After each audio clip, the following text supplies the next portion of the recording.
Max Egan, welcome to the podcast. Pleasure to be here, brother. Thank you for having me on. It's good to connect with you. Yeah, I've been thinking about getting you on the podcast for a while. I was listening to your walk and talks back during the scamdemic and listening to you talk about straw man and what a scam the whole COVID thing was. And I think it resonated with me at the time. And since then, we've obviously moved on to more and more different crises. For anyone who doesn't know who you are, Well, I'm just someone who doesn't agree with the system. I guess my folks and my sisters and stuff used to say I was a rebel without a cause until they woke up and then they finally realized I had a cause. But no, I just woke up really young, really early and in high school. I got kicked out of all my high schools because I was arguing with my teachers. I could just see that we are living in a crazy world. It's all lies. Nothing is what it seems, and that we're heading for a very bad place. And I could see this back when I was in high school. So they'd bring in all these new laws, and now over the time, I've watched all the gas stations disappear. You don't have any Golden Fleece service stations in Australia anymore. A lot of this stuff's just all changed. All their industries got moved offshore and all sorts of stuff. And I started warning people that we're heading for a state of international codependency and we're being set up for a fall, that all they have to do is break down the supply chains and they're going to destroy our society. I was telling people this back in high school. And here we are 50 years later, and this is exactly what they're doing. So I don't know, I could just see outside the box at a really early age. And I kind of just thought, well, look, everybody's mad. So I stepped outside the system, became a musician, and lived on the outside of society for most of my life, expecting that being moved into this dystopia. And then when the 9/11 attacks happened in the United States, in New York in 2001, I went, wow, this is the big event we've been waiting for, that they're going to bring in their new world order. And so I started speaking out and doing podcasts and making films. And, because you kind of see all this stuff coming for your life and you think it's not actually going to happen in your lifetime, but it has. And so I sort of became an activist around about 2002, 2003. I sort of put music on the back burner, and I've been doing this ever since. And here we are. Crazy world. yeah, it's interesting. I had a problem with authority most of my life, probably since high school sometime. But it's you must push things. Most of us must just push that learning more to the side, and we keep going. I always knew that things were a bit ridiculous, and it's probably not until I even with 9/11, I thought that there was something up with that, but it probably wasn't for another, I don't know, 15 years or so after that, where I really started, it upset me how the government seems to be just about taking our money and giving it to corporations. So for you to come and speak out that long ago, have you noticed a big difference in the way people are responding to your message now? Do you think there's way more people who are getting it? Well, a lot more people are getting it, but I mean, it's almost got to a point where it's too late. I mean, I spent 20 years. I mean, I've got a young friend I was just talking to on WhatsApp yesterday, and she's like pissed off and going, well, all this stuff that you've been cramming down my throat for years. What's the remedy? Why haven't you fixed it? You're nearly 70. Why haven't you fixed this? And I'm like, because I need the numbers. I've been trying to activate people to speak out, because all of the problems that we face have a common cause, and it's the fact that our governments are completely corrupt. Our governments do not serve us. Every Australian politician, when you become a federal politician, you're allotted a certain amount of water, and most of them sell it off to China and stuff. Like Barnaby Joyce sold off. So all of his allotted water, he sold it to China. This is why you got places like the River Darling is dry, because all the water's been funneled off to go to feed rice fields. What the fuck are they doing growing a rice in the central Australia for? It's a really water hungry crop, and you're taking water away from all the crops downstream and all this sort of stuff. So, I mean, tried to activate people my whole life. That's what I've been doing. I've tried to, like, because I mean, it's difficult. You're bringing a really negative message to people, but I'm trying to put a positive spin on it and saying, but we have the power to change things. And so sure, people are sort of seeing it now, and they're starting to listen, but they're saying, "Oh, but it's so negative." Well, it's negative because we don't have the numbers to change it. We could actually change what's going on if people understand that your government only has the authority you give them. We actually employ government to manage infrastructure responsibly on our behalf. Look at what they've done to Australia. I started telling people all this international codependency, moving all of our businesses and all of our development offshore. We used to be a self-sufficient country in Australia. We grew all our own food. We produced all of our own oil. We built our own cars. We had shipyards in Brisbane. We built our own ships. We can compete with sailing ships, military ships, huge ocean liners, anything we want. We can compete with anybody in the world. We've got the shipyards in Brisbane that are still there to build ships like that. And Brisbane River is big enough to do it. Why don't we do anything like that? We get all of our metal, we sell it all over to China and Japan. They send it back to us as cars. Why don't we make our own cars? So we've been set up for a fall. Everything that the Australian government has done over the last few years has, like, they incorporated in 1973. They became a corporate entity next to the Australian government. You've got the Australian Commonwealth Government and the Commonwealth Government of Australia. They're two separate entities. One of them is the de jure government. The other one is a corporation. And all the politicians that are part of that corporation are simply funneling all the money off for themselves. They're selling the country out from underneath the people, moved all the businesses offshore because it's more profitable for them to do so, and they've set us up for a fall. And that's exactly what's happening with this whole crisis in the Middle East, this war in the Middle East, which has all been manufactured deliberately and is set to go forward deliberately. And it's about depopulation. It's about reducing the numbers and then putting everybody in hardship, getting them more dependent upon government, easier to control society. This has all been very predictable, and it's all unfolding right now. And I've spent years trying to wake people up to this. Sure, there's a lot more people listening now, but if they'd listened 20 years ago when I was screaming from the rooftops to hold these politicians to account, we wouldn't be here. It's our willingness to accept wrong behaviour. I mean, in Australia, you look at the politicians. Oh yeah, they always lie. We know they lie. Well, if you know they lie, why do you keep going back and voting for them? There should be things in place, like if you make an election promise and then you get elected and you don't keep that promise, you get charged with, I don't know, perjury, something like that, and you get expelled. That's the way it needs to be. We need to have good managers of infrastructure in our government. That's all we need government for. Make sure the trains run on time, make sure the roads are repaired, make sure the trade system works, make sure the fuel system works, we've got electricity. That's what government's for. It's not there to rule you. But why do we give our power away to these people when they exhibit corruption so often? We just continue to give it away.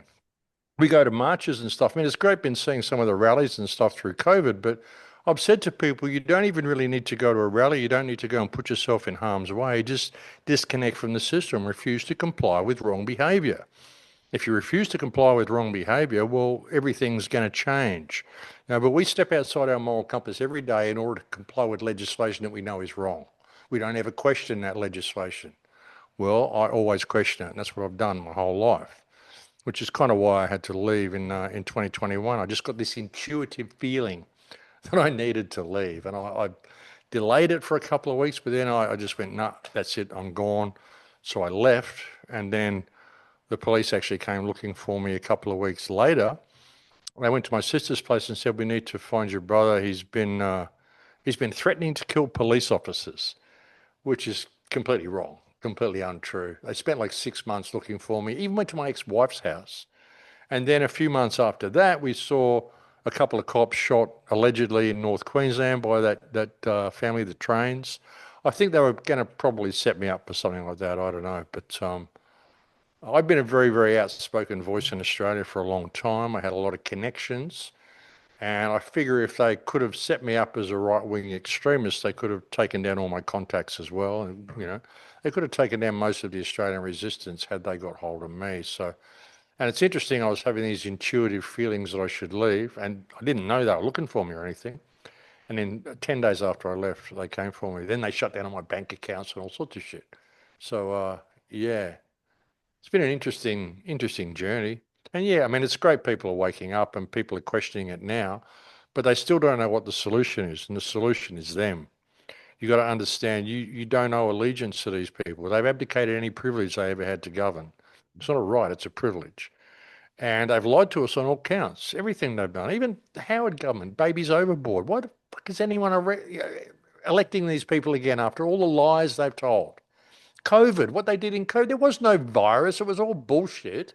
They destroyed the Australian economy. They destroyed most of Australian society through COVID, impoverished so many families under the guise of protecting people. Something like 40,000 Australians dead or injured from COVID. You can go onto the website and have a look at the vaccine damage website. And I can't remember what it's called. It's VAERS in the United States. There's another one in Australia as well. It's got all the vaccine damage and shit on there. They killed so many people, killing old people in nursing homes by giving them midazolam and all this sort of stuff. This is the people that they are. Why the fuck is anyone doing what they say? That's my question, you know? And now the Epstein files have all come out. We've just found out that most of the governments on earth spend their time torturing, raping, and cannibalizing children. And what, you're still going to go and fight their wars? You're going to pay their taxes? You're going to vote for them? You're going to jump when they say jump? It's crazy. It's absolutely crazy. You know, the world is run by a criminal class and it continues because we don't call it out for what it is. Politicians have done something terrible. Oh my God, it's a terrible scandal. No, it's not a scandal. It's a crime. There's a word magic that they use on people. The media, oh, there's been a scandal. This guy did this and ripped off this, and there might have been a underage girl raped. That's not a scandal, you know? It's a crime, you know? But we don't call it out for what it is, and we're willing to comply with wrong behavior. We're willing to step outside our moral compass to comply with laws that we know are wrong, and that's the problem.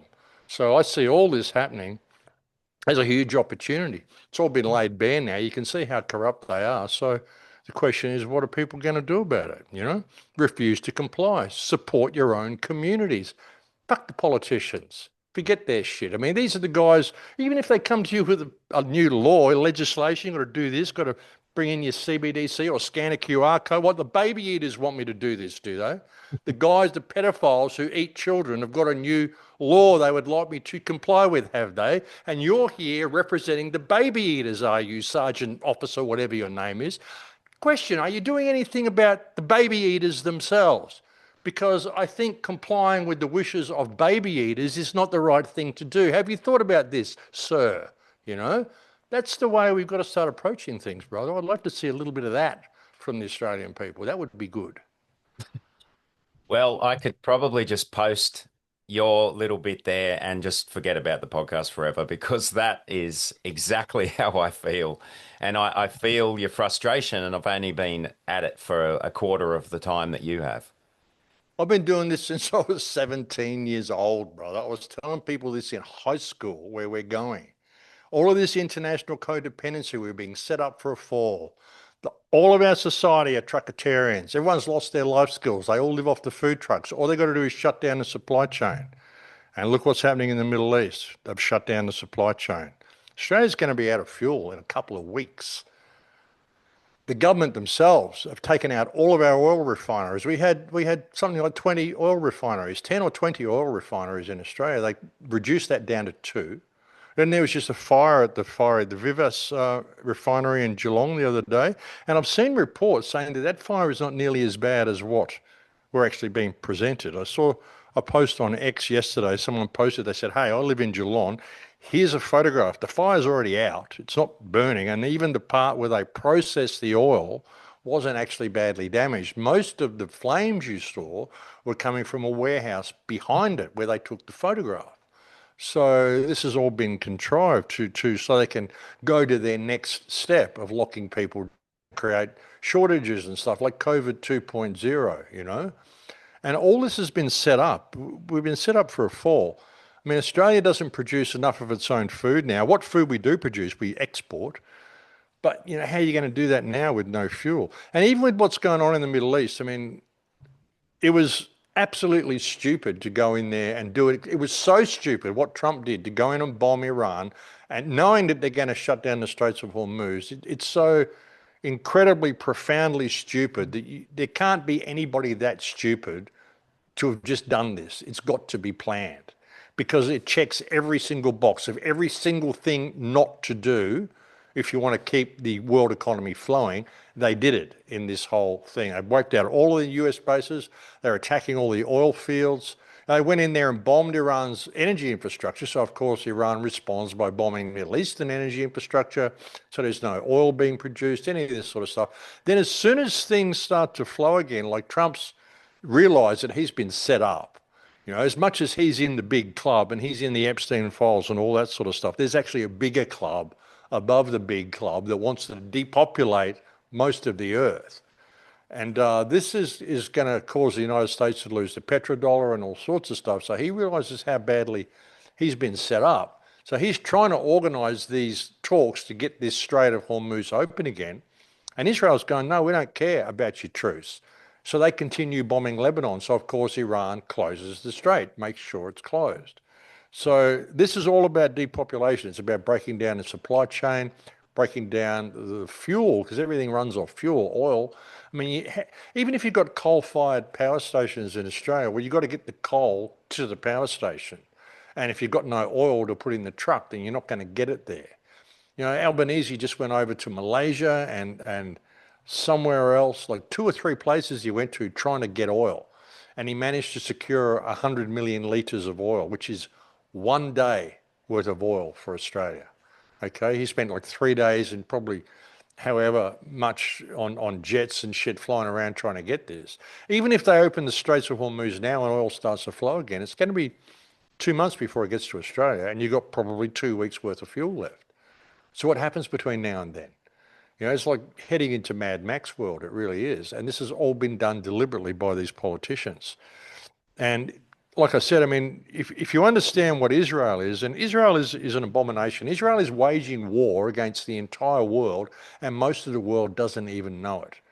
They've been flooding Europe with migrants, flooding US with migrants, flooding Australia with migrants, all Israeli NGOs bringing these in everywhere. And the goal is depopulation. This is what they want to do. This has been an ongoing plan for a really long time. And what they're doing in the Middle East now, every time there is any hint of the straits opening again, Israel goes in and makes sure they don't open. You can see what's going on here and who's to blame for all this and where this is all going. All of our governments have been occupied by these people, unfortunately.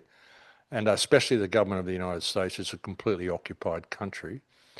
And it's all been done deliberately. It's all been done by design. But we've got to call it. We've got to not be afraid to stand up and call this out for what it is. And we've got to reclaim our governments and reclaim our societies from this criminal class that we've got, which is masquerading as government, especially in Australia.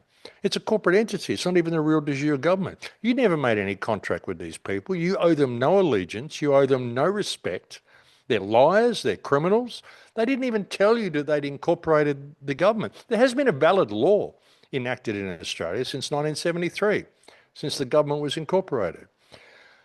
Nobody's prepared to stand up and say anything about this. Of course, if they do, they run into the brick wall of terminal stupidity, which is the current Australian police force. I mean, they lowered the induction rate on the police force, so anybody with an IQ over 104 can't get in. And through COVID, a lot of the good cops quit because they saw how corrupt all this was. So then they started employing bikers and just any meathead they could. And unfortunately, a lot of the Australian police enjoy hurting people, and any excuse they've got to do so, they will. And the new ASIO powers that they brought in, now they can take anybody off the street. They don't have to have you charged. You don't even have to be suspected of anything. They can take you, they can question you, they can detain you indefinitely. And then if they release you and you tell anybody about it, they can put you in jail for 5 years for telling anybody about it. How the fuck is that a law?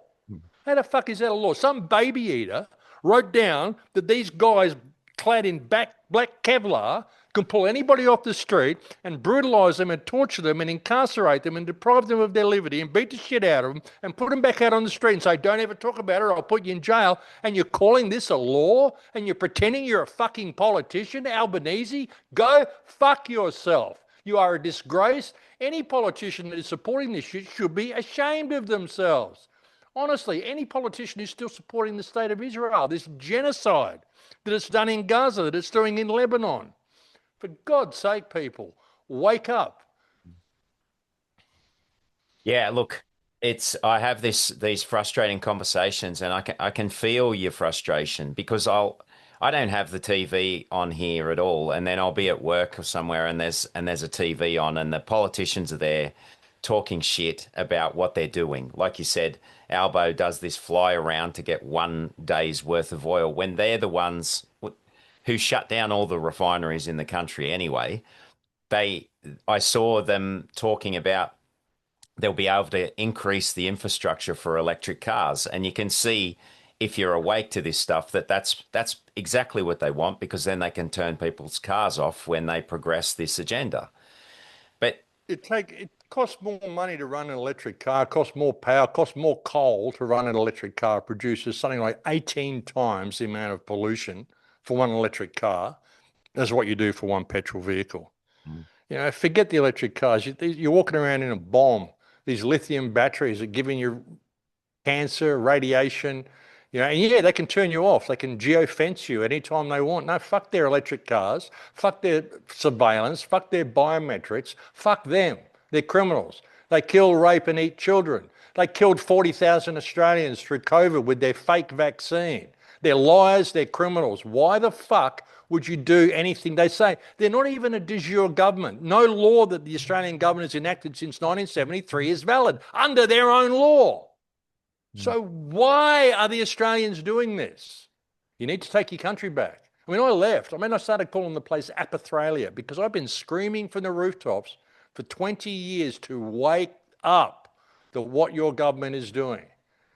I ended up just leaving, and I ended up leaving 10 days before they came for me because I've been so outspoken about this. But they're not even a valid government. You don't have to do any of this stuff. Australia is heading for a real crisis with this fuel situation, and it has been deliberately contrived by these parasites masquerading as government, these wimpy little beta males like Albanese, okay? And you got this Kevlar-clad thugs that are out there just enforcing the will of these pedophiles in government. That's the situation.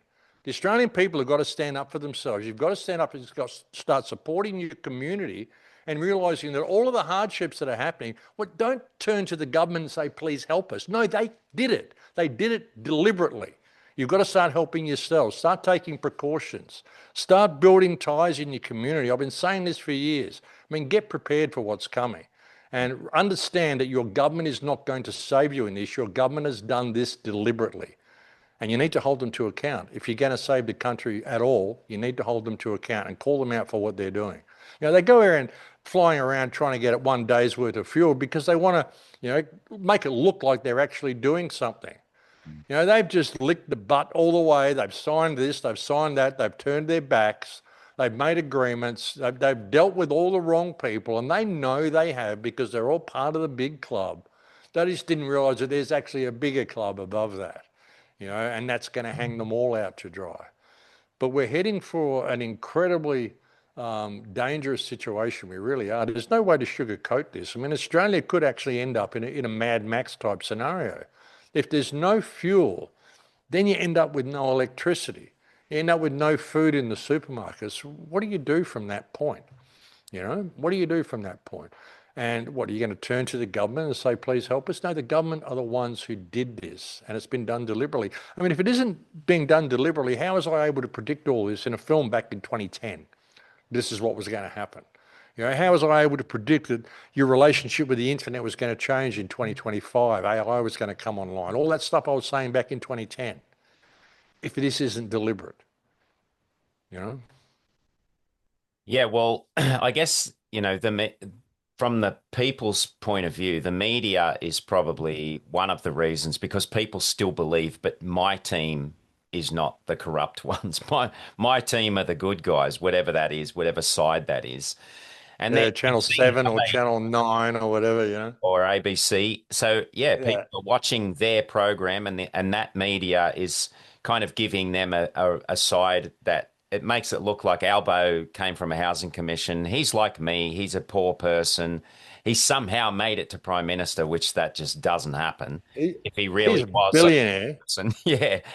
And He's a billionaire and he was groomed for the position. You don't make it to be in a position where you can be voted for if you're not already groomed for the position.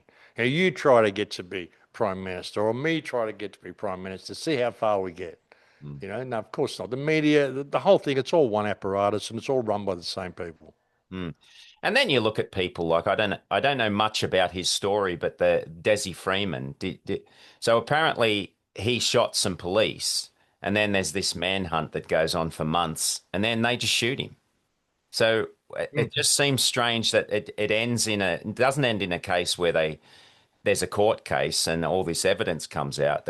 He's just rubbed out, and they really put in an effort. And again, I don't watch the news, so I didn't see a lot of it. But you could they this they made it look like he was crazy. He was a sovereign citizen, which is an oxymoron anyway. But they Exactly. really paint that picture to the public that if you are somebody that believes that you're separate from government, that you don't have to listen to these criminals, then you're nuts. And Yeah. this is the picture that's the brainwashing, the mind control that goes on over decades that people they just can't Yeah, break yeah. out. And they put that in there like if anyone's saying the stuff that I said, well, obviously I must be a mass murderer. I'm someone who's going to get guns and shoot police officers because I think the government's corrupt. No, Mhm. the government's fucking corrupt, and so are the police officers. It's just the way it is. We have the numbers to fix it, but we don't need to shoot anybody. We don't need to kill anybody. You just got to say no. Understand they don't have any authority over you because they're not a real government. I've gone into courtrooms and just spoke my way out of the courtrooms because they don't have any jurisdiction over me because I know what I am and I know what they are. I go into a court, I've gone into court cases and I've walked out a free man without paying any fines or any of that sort of stuff because I don't treat the judge like a judge. I treat it like a guy sitting at a desk. Obviously, there's been a mistake. You brought me in here. You think I'm part of your corporate fiction. I'm not. So I'm here to have a conversation with you, and then I'll say a few things and he'll say a few things and I'll say, have a nice day, and I'll leave. And it's worked every single time because I don't give them any jurisdiction because they don't fricking have any because they're not a real government. And I tried to tell people about this. I mean, back 10, 15, 20 years ago, I was doing all the straw man stuff and all this sort of shit. But it's easy for people to get lost in that as well. And people go in there half cocked and they learn some of the straw man stuff and they think, well, I'm going to take them on. No, you don't want to take them on. They don't exist. I don't want to take them on. I didn't learn any of that stuff because I want to go and battle someone in a courtroom.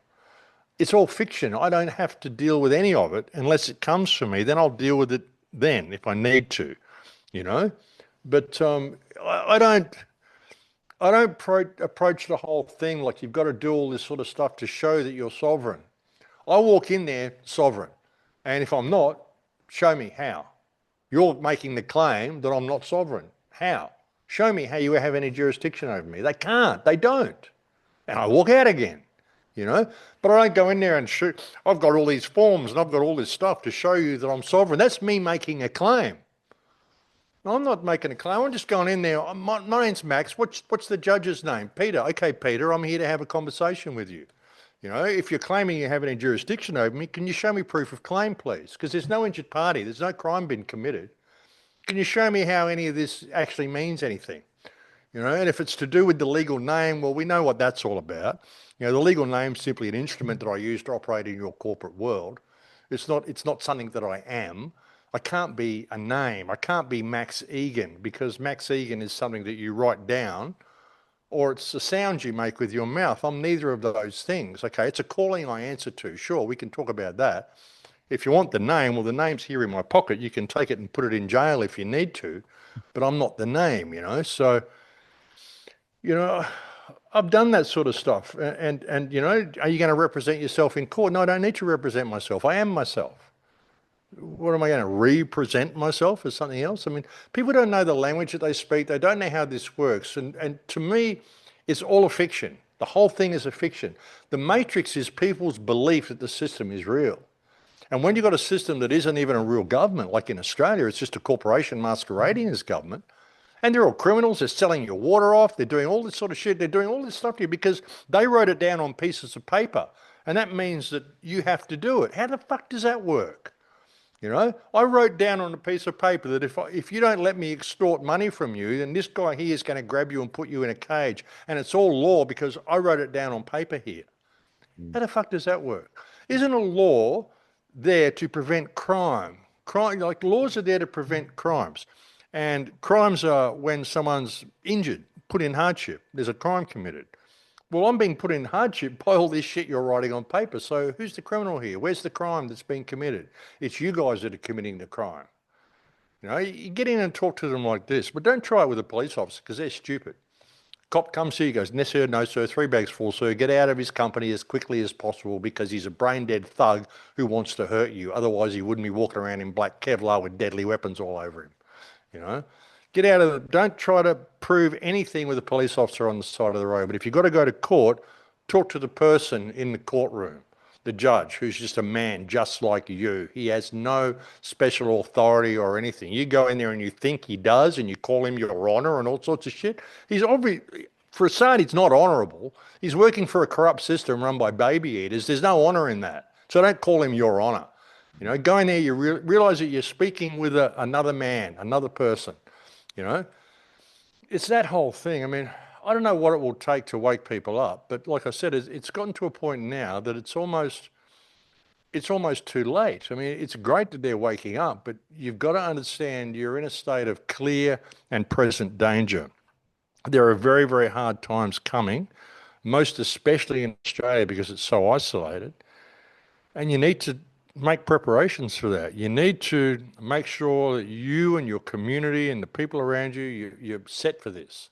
Mm. And if you're in the city, I would recommend getting out of the city, getting somewhere a little bit more secluded where you can maybe hunt and just watch the shit show collapse from a distance because it's going to collapse. And don't buy into their remedies of the smart grid and the electric cars and all this sort of crap because that's what they want to do. These electric cars will geofence you. Your cell phones will geofence you. CBDCs, digital currencies, biometrics, all this sort of shit, all to protect the children. No, it's not. It's all to control you, the whole thing. The 15-minute cities, the geofence zones. There'll be no fuel. They'll have to ration fuel. You'll be able to ration your transport. So you've got to work from home, all this sort of crap. It's all one big setup, brother, the whole thing. Yeah, you raised something that if people thought about it, 30 plus years ago, the police, customs officers, they were just in a blue uniform. My mum Mm, tells me about the 60s when the police knew everyone in the town and they'd just be walking around and if the kids were out making trouble at 8 o'clock at night, they'd take them home. Now, mm, now police and customs officers, yeah, they look like SWAT teams. And I mm, think it's all part of this thing where we're afraid of every single little possible thing we can do. Any misdemeanor, we're in trouble for it. We have to give them some more of our money. And mm, we're the ones who are always held to account for everything. We're not allowed to make a mistake. You can't even make a mistake and just forget for a second that you were doing 5 kilometers over the speed limit. There's cameras everywhere, you'll be fined. A mm, kid moves his seatbelt for a second, fine. And it'll get even more efficient with the digital prison that they're building. But then, as you say, they can be pedophiles and it's a scandal. So that's as simple as it is. That you just see the way that we have been fenced already as being criminals by all of these actions that they slowly just increase over mm. time.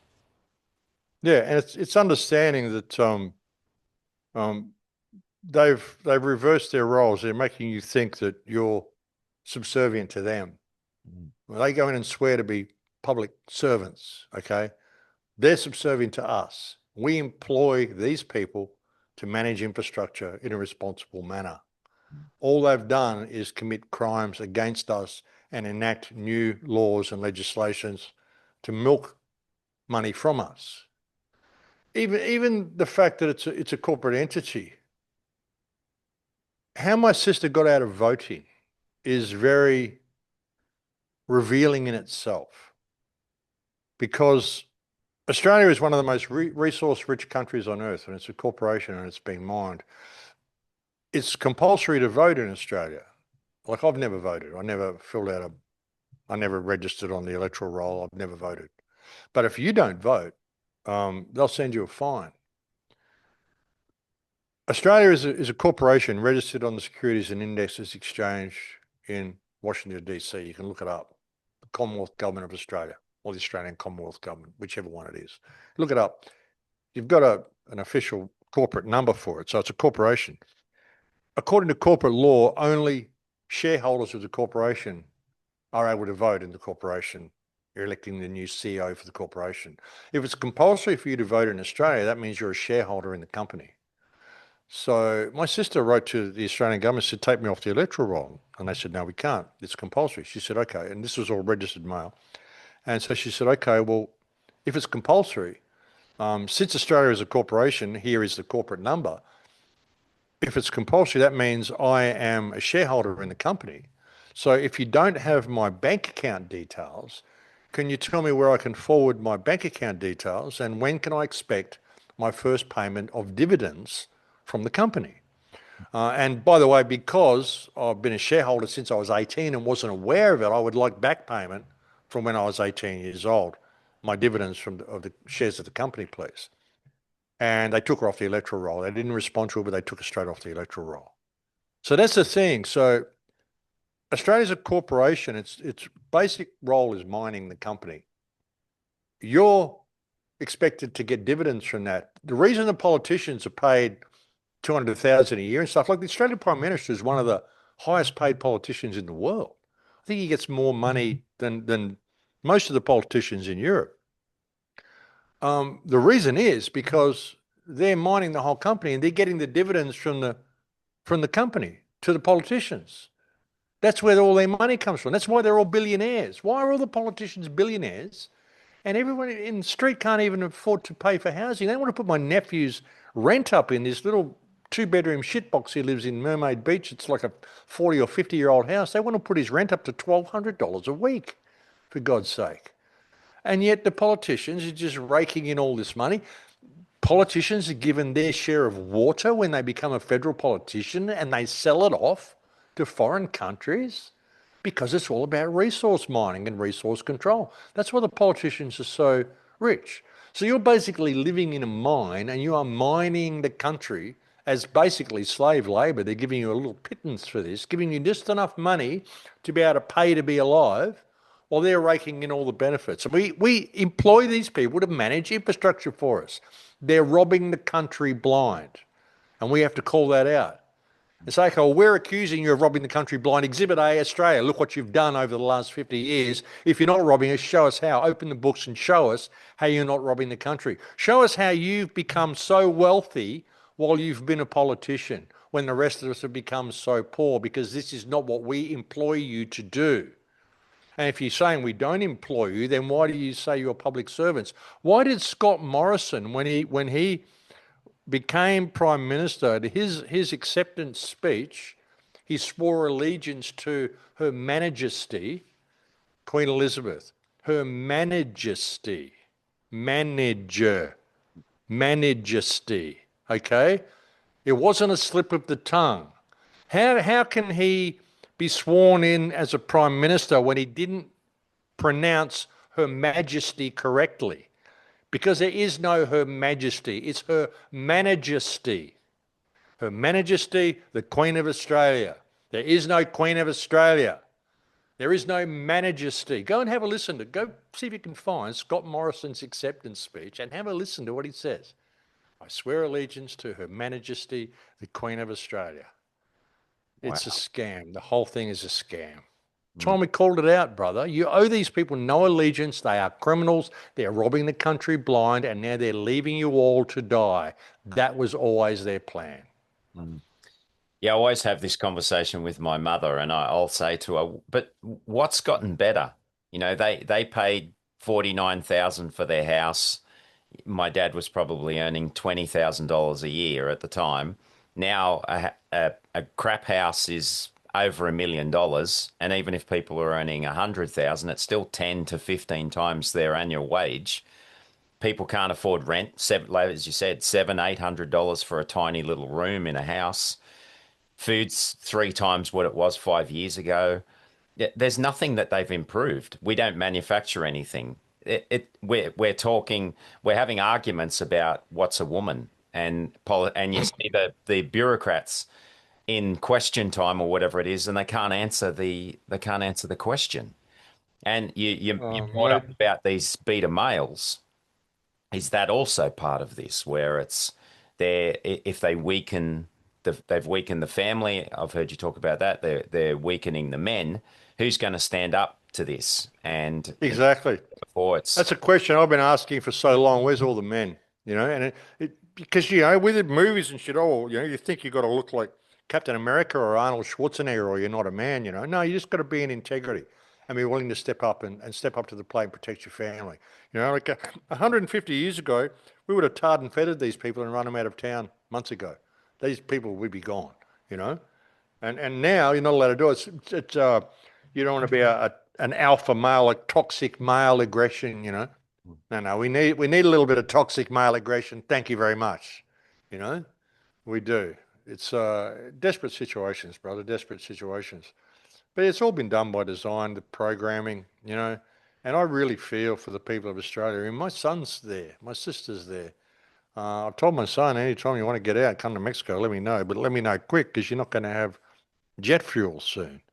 And even jet fuel. I mean, don't even get me started on that. That's another scam. But anyway, um, jet fuel is mainly kerosene, which is only used when they take off and land. The big jet engines run off compressed air. The wings aren't full of fuel. I mean, there's so many scams that we're told about. Jet engines work completely different to what people think they do. You're told that a jet contains like 300 liters or 300 tons of fuel or something. How the fuck do you put that in the wings? You'd need like 16 oil tankers or 16 fuel trucks to fill up an airline with the amount of fuel that they tell you is in the airline. And yet you have one little airline, one little truck come out and it spends like 5 minutes pumping fuel in there, and then it's full, and then it goes on another long flight. You only need the fuel for takeoff and landing. The rest of it is like you've got big motor at the front and a small motor at the back.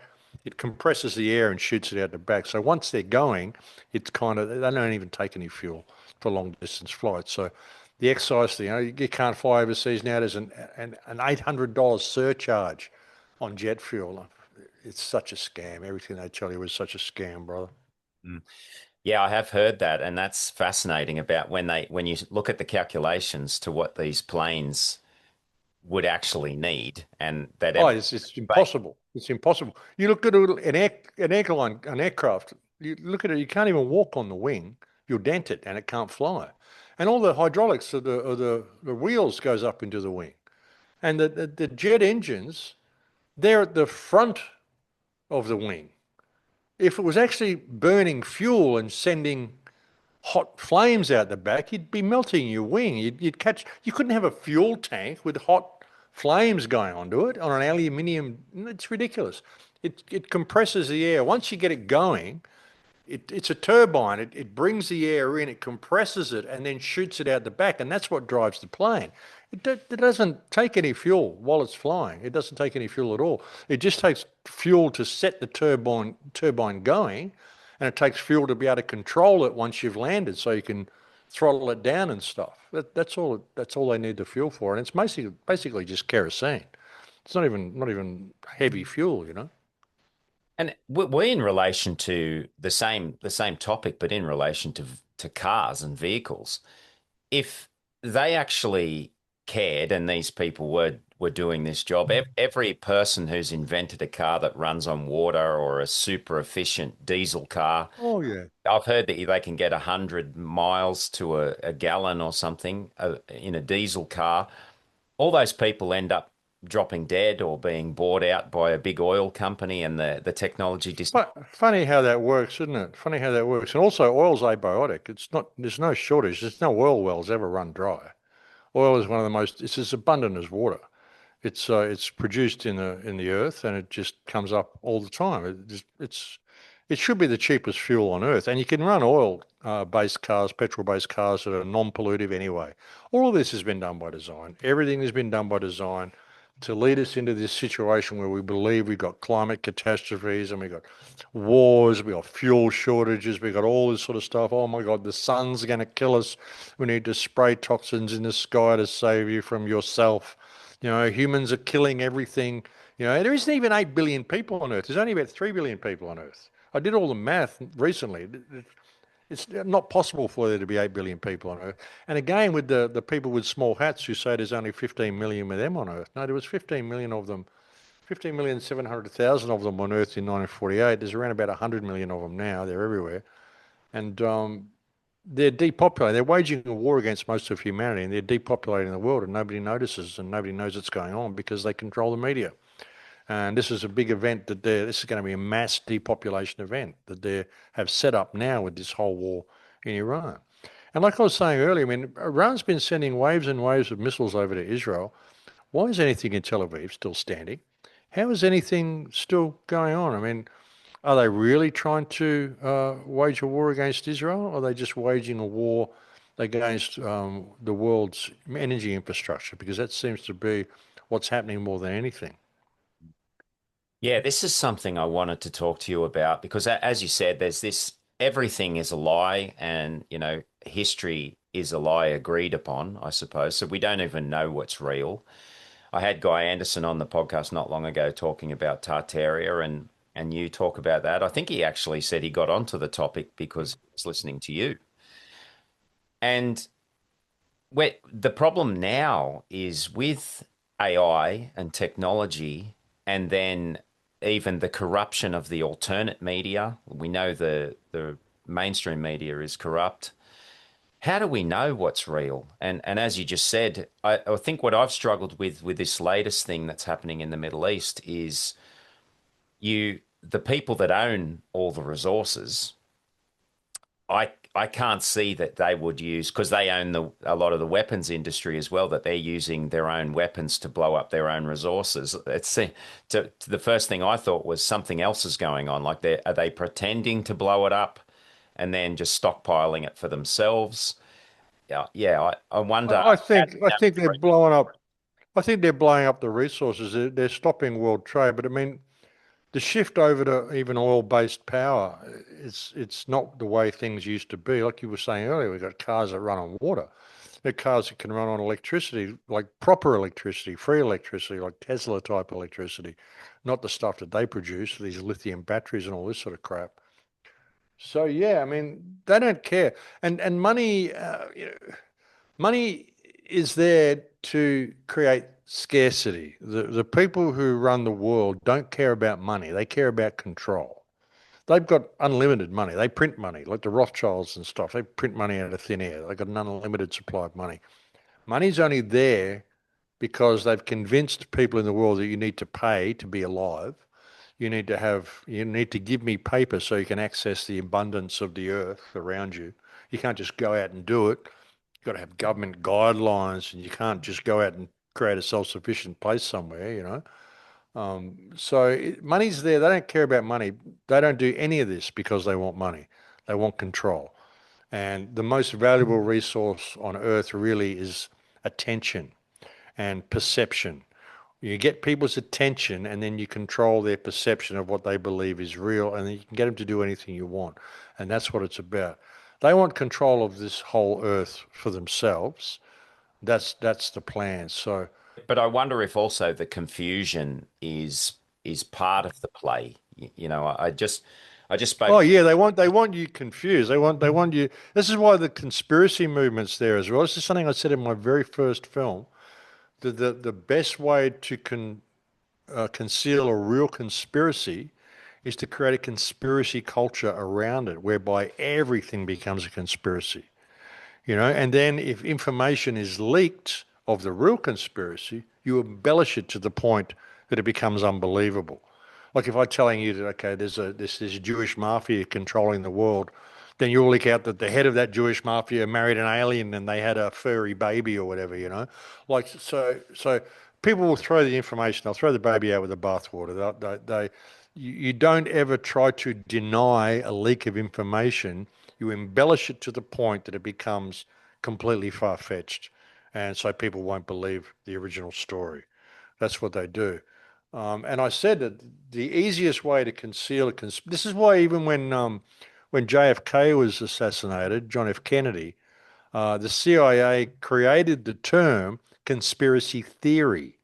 conspiracy theorist. So now when someone hears the word conspiracy, they will automatically associate the word theory with it because no conspiracies are real, of course. You know, it's just a theory. So this is how they've done it, and they've created this whole conspiracy culture. Now everything's a conspiracy. Flat Earth and all sorts of stuff. Like anything you can think of to get people arguing, to get people divided. Even religion. I mean, all of it is designed to keep people arguing, generally over things that you can't prove without freedom. The whole concept of flat Earth.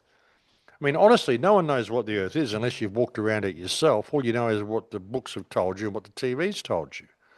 There's enough evidence for you to go either way on either topic, depends on how far you want to go.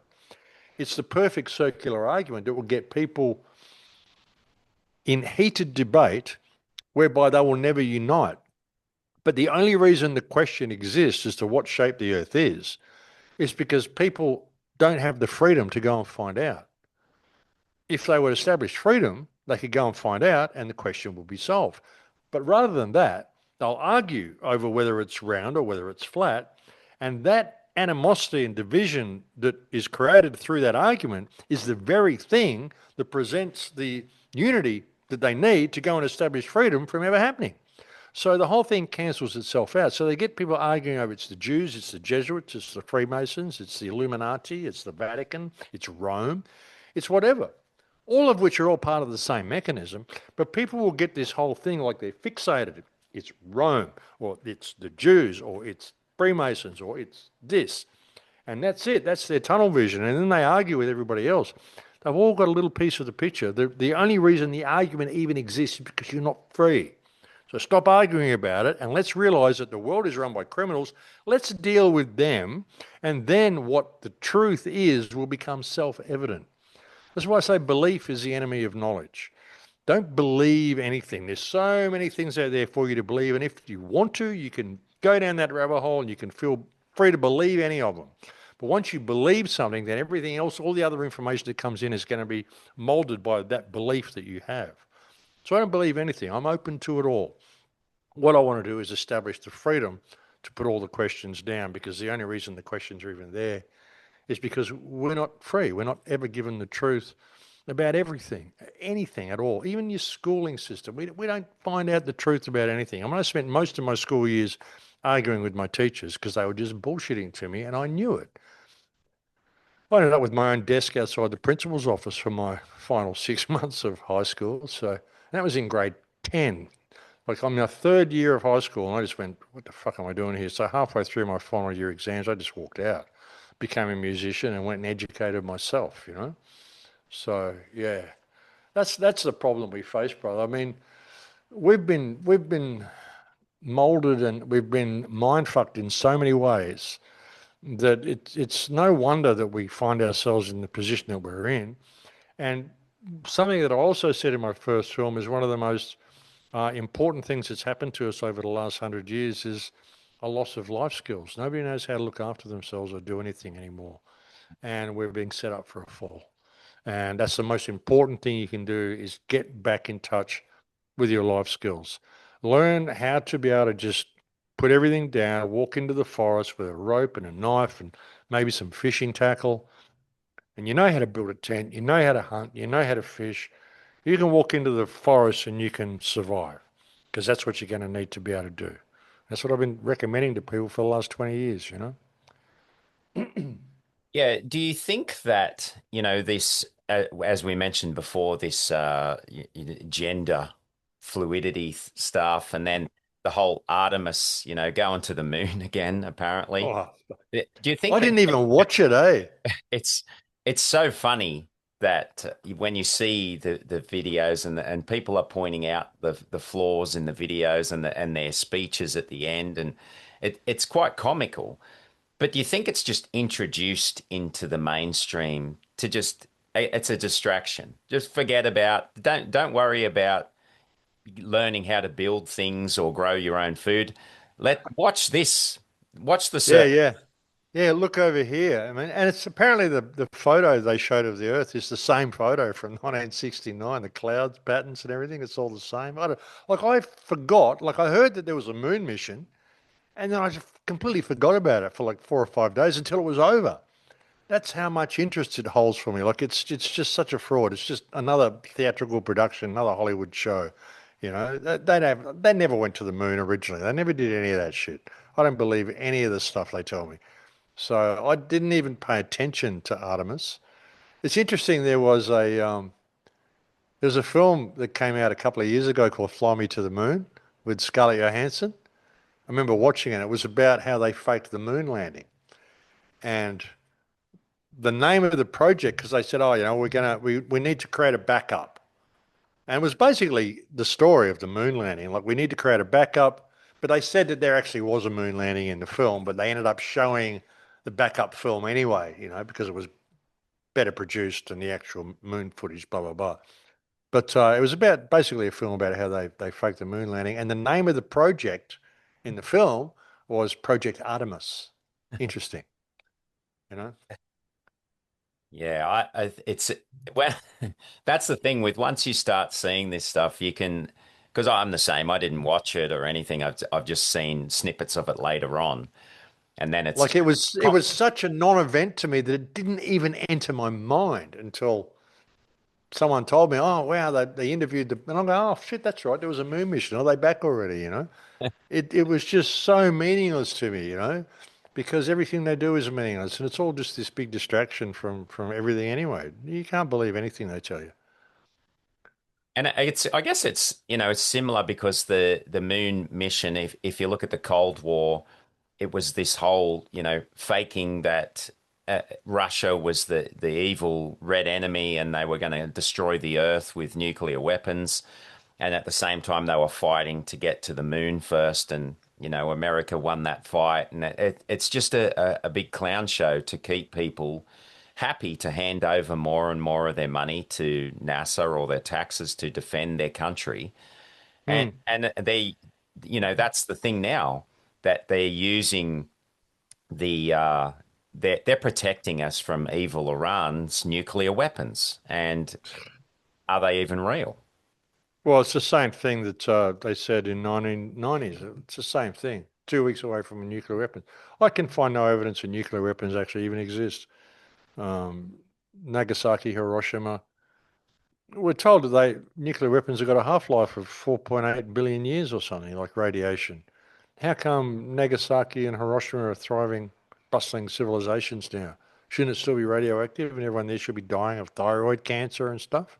How come they're not? How come any of that? None of it makes sense. I mean, radiation isn't what they tell us. Nuclear energy isn't what they tell us. Nuclear weapons, even if they exist, they will never be used because the world is run as a business. And if nuclear weapons actually have a half-life of 4.8 billion years, then it's going to destroy all real estate and it's going to render a country completely useless. So nuclear weapons serve no purpose. But the threat of nuclear weapons is a very useful tool. And I would suggest that a lot of governments don't even know that. They probably believe nuclear weapons are real. I mean, even Iran saying we're going to pursue uranium enrichment. Maybe they think nuclear weapons are real and they'll finally get to the place where they can make a bomb and they'll waste millions of dollars and tens of decades, trying to do this and it's all a waste of time because they don't exist anyway. Who knows? Maybe. I don't know. But I can find no evidence that nuclear weapons are real. The threat of them is very useful, though. And people probably think I'm nuts for saying that, but I don't think we'll ever see a nuclear war. It makes no sense. Even if they were real, it makes no sense to use nukes on anyone. And you look at Israel has said that if it's ever cornered, it's got the Samson option. It will nuke every major city on Earth. It's got weapons trained on all of them. Well, with what's going on in Tel Aviv and the bombs that are apparently raining on Israel, you think it would have nuked Iran already, and it hasn't, and it won't because they're not real. Yeah, I've had Thos Judge on the podcast, and we talked about nuclear weapons. And from what I understand, it doesn't sound like the science is possible anyway, because you need a No. reaction, and the reaction can't happen fast enough from the time they drop it out of the plane. So if it did land, there would just be radiation and heat, so it would just melt into the ground. There would be no mushroom cloud explosion like they show you in the movies, and they're so Yeah, I know. dense. Yeah, it's all ridiculous.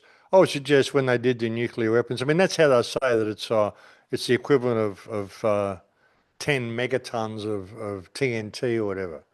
And we know that because we've looked at what a explosion looks like, you know. Well, they have two Navy ships. One will go to one side of the island and one will go to the other side of the island. And they have a big stack of explosives there. And they'll tell people on one ship, this is 10 megatons of TNT. And they'll tell the people on the other ship, this is an atomic bomb. And then they'll go and they'll meet and they'll compare what they saw and they go, "Well, yeah, that's about the same as what I saw. So that's the rating of that nuclear explosion." No, it's the same fucking explosion. You're just looking at it from different vantage points, you know? Mhm. So yeah, it's all everything they tell you is bullshit. Everything they tell you is bullshit. All of it. Do you think also part of what's happening in the Middle East? I've heard you talk about the destruction of ancient buildings and some of the places that they're destroying Oh it yeah. would be just the removal of that part of history. Yeah, yeah, absolutely. Like Iran is a 7,000-year-old culture. You've got some incredible old buildings in Iran, some of the old churches, some of the old mosques. Absolutely incredible. Some of the damage that's been done across the Middle East, there was a lot of really old architecture through there, Aleppo, Palmyra, some of the stuff in Syria that ISIS destroyed. You know, ISIS, this apparently Islamic extremist organization, rampaging across the Middle East, doing nothing but destroying Islamic infrastructure and ancient Islamic temples. What would they do that if they're Muslim extremists? They're not. ISIS is Israel's secret intelligence services. The head of ISIS, al-Baghdadi, is actually a guy called Simon Elliott, Mossad agent. There's a whole bunch of them that were all caught in the Levant, and they're all Mossad, and that's who was training them and funding them. Um, Al Qaeda, this was all CIA. Al Qaeda, Osama bin Laden, Tim Osman, Al Qaeda. He was a CIA operative. Now, after all of the destruction that happened in Iraq, the Bin Laden building company got the contracts to rebuild Iraq. I mean, all of it has been a setup, the whole thing. Even the creation of Islamic extremism has been this myth that has been perpetrated against Iran. It was all set up in Saudi Arabia, blah, blah, blah. It's a long story. We could do a whole show about that. But it's all been set up. All of this stuff has been set up. And mostly it's about, yeah, destroying any trace of the old world and depopulation. That's what all the wars are about, depopulation.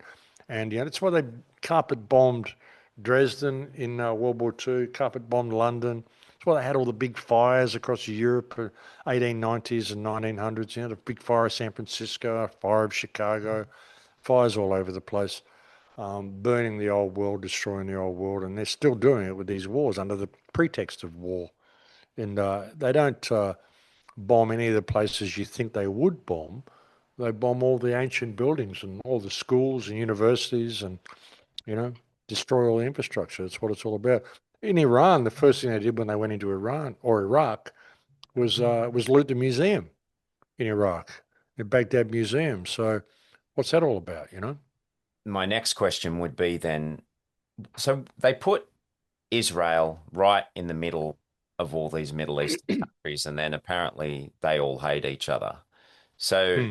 is the purpose of that just to create kind of This this, war, yeah. this war that we are entering into now, that is the whole purpose of why Israel was established.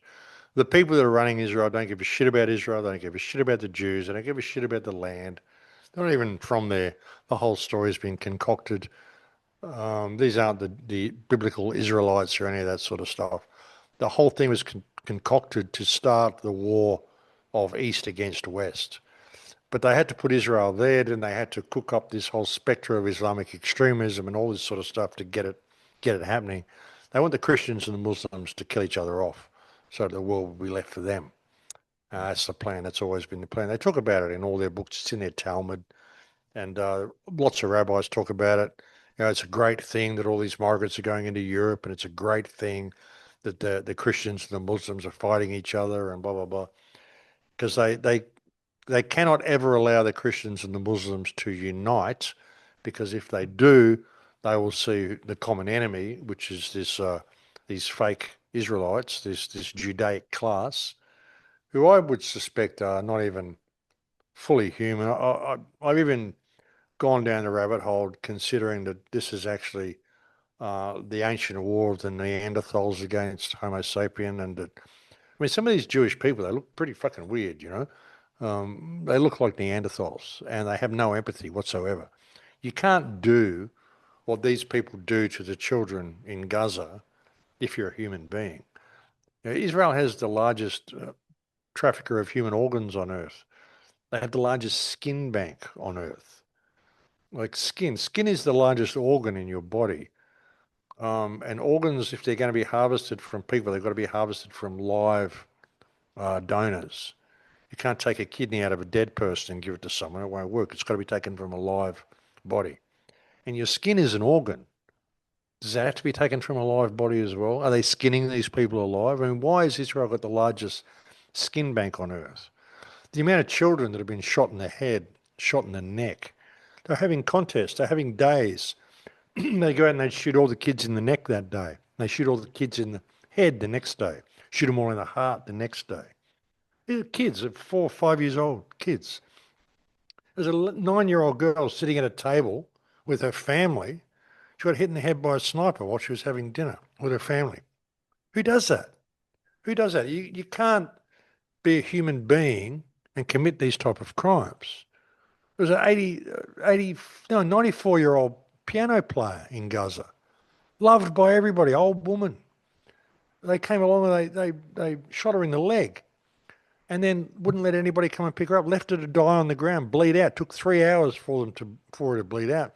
And when she was bled out, they drove a tank over her body and squashed her into the ground so she couldn't be buried. People picking up their children in plastic bags, being blown to pieces. Like, who does this? This is not how you fight a war. This is not how you deal with your enemies. These aren't human. They're not human beings can't do this sort of stuff. This is what Israelis do, and they laugh about it. They'll kill a little girl and sit there and drink coffee next to the body, and then drive over in the car when they leave. Human beings can't do these sorts of things. So there's this war going on Earth that's been waging for quite a while, and human beings are being exterminated by this race of people masquerading as Jews that set themselves up in the Middle East purely to create this conflict that we are heading into now. And once it's over, they don't care about that place. They're buying all this land in Ukraine and stuff. They're all moving there. They've got Jewish enclaves in upstate New York and in New Jersey. Whole villages, whole towns full of Jewish people where they're having 17 to 18 children per household while telling you the world's overpopulated. Don't you breed, you white people.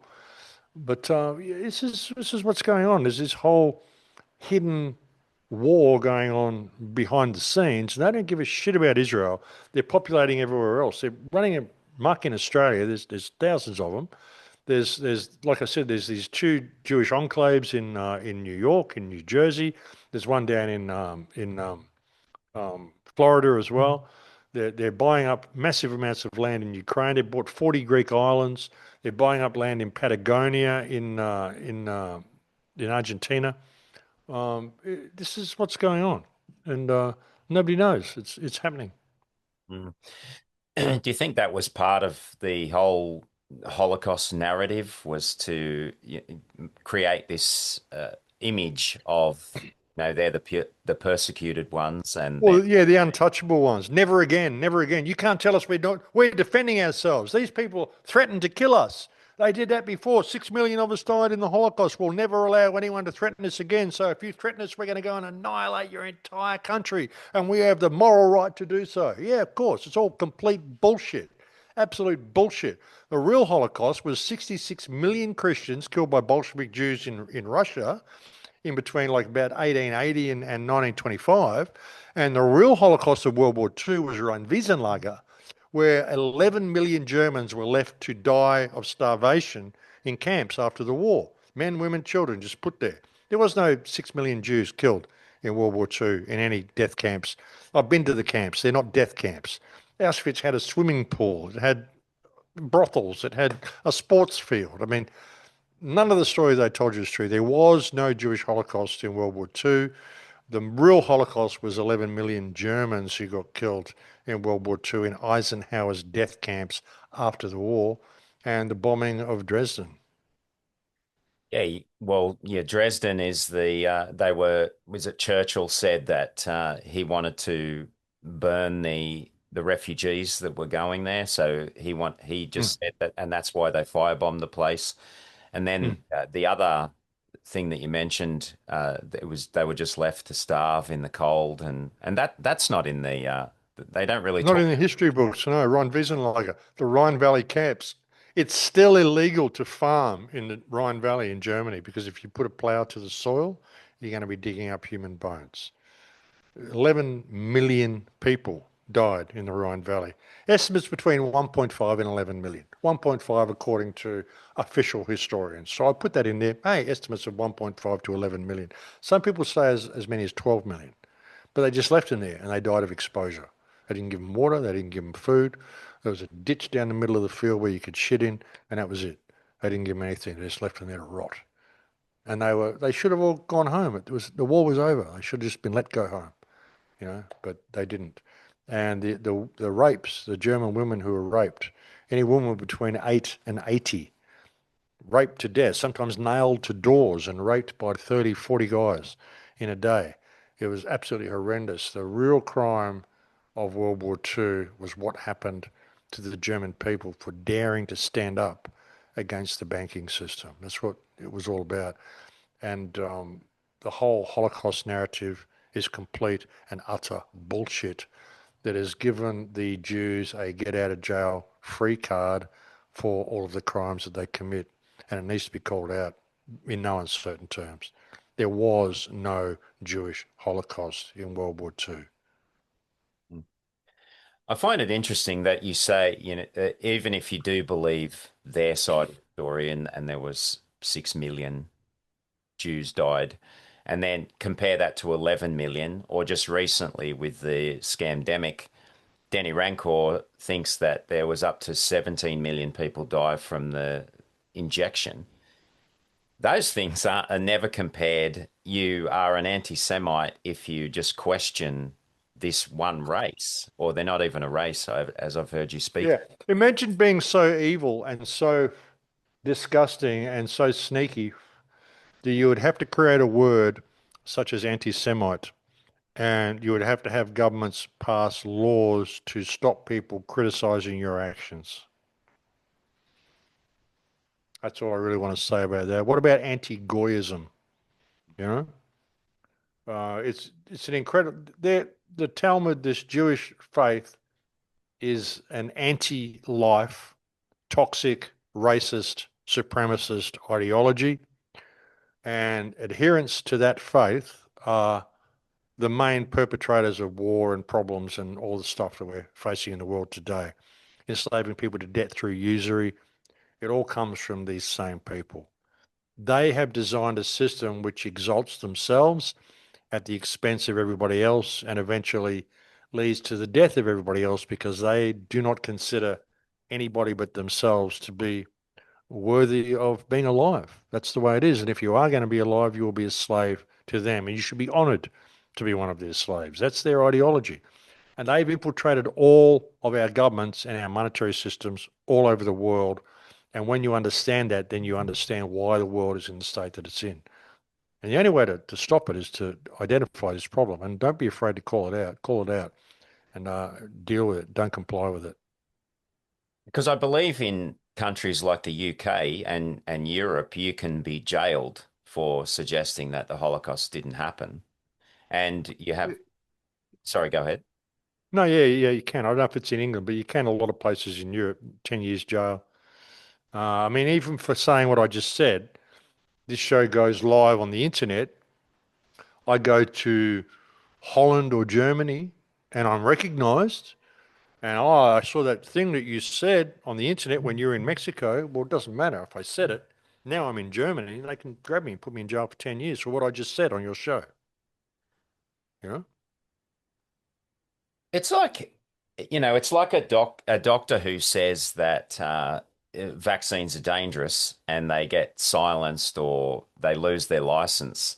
If the truth was the truth, you wouldn't have to defend it with stupid laws like this. And if you Hmm. make a statement, you're just a person making a statement. That how do people still believe there's any freedom if you're not free to make a statement without having to, defend yourself and potentially go to some jail because of a statement. And then you have pedophiles running the world. Yeah.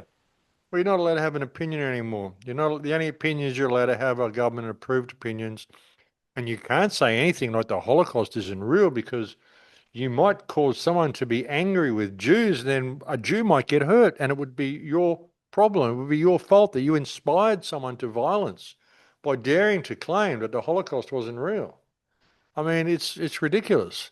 Um, they're terrified that people will find out the truth because people might rightfully be angry if they were to find out the truth. This is little Natcha, folks. My little friend Natcha. She came to say hello halfway through the conversation here. She's very sweet. Little Chihuahua. But yeah, people would be they're scared of the truth. They're scared people will find out the truth. And if people realize just how much evil we're dealing with, they might actually want to do something about it. But I mean, it's got to the point now. I mean, you can't be coy about this. You can't be shy about it. We're in a serious situation, and it's being done by these people. And I'm not afraid to speak out about it. I'm not afraid to name the name, and so I'm not afraid to speak the truth. I mean, it needs to be done. I don't care what happens to me. I've had a pretty good innings anyway, so I'm gonna say what needs to be said. No fear, no stake in the outcome.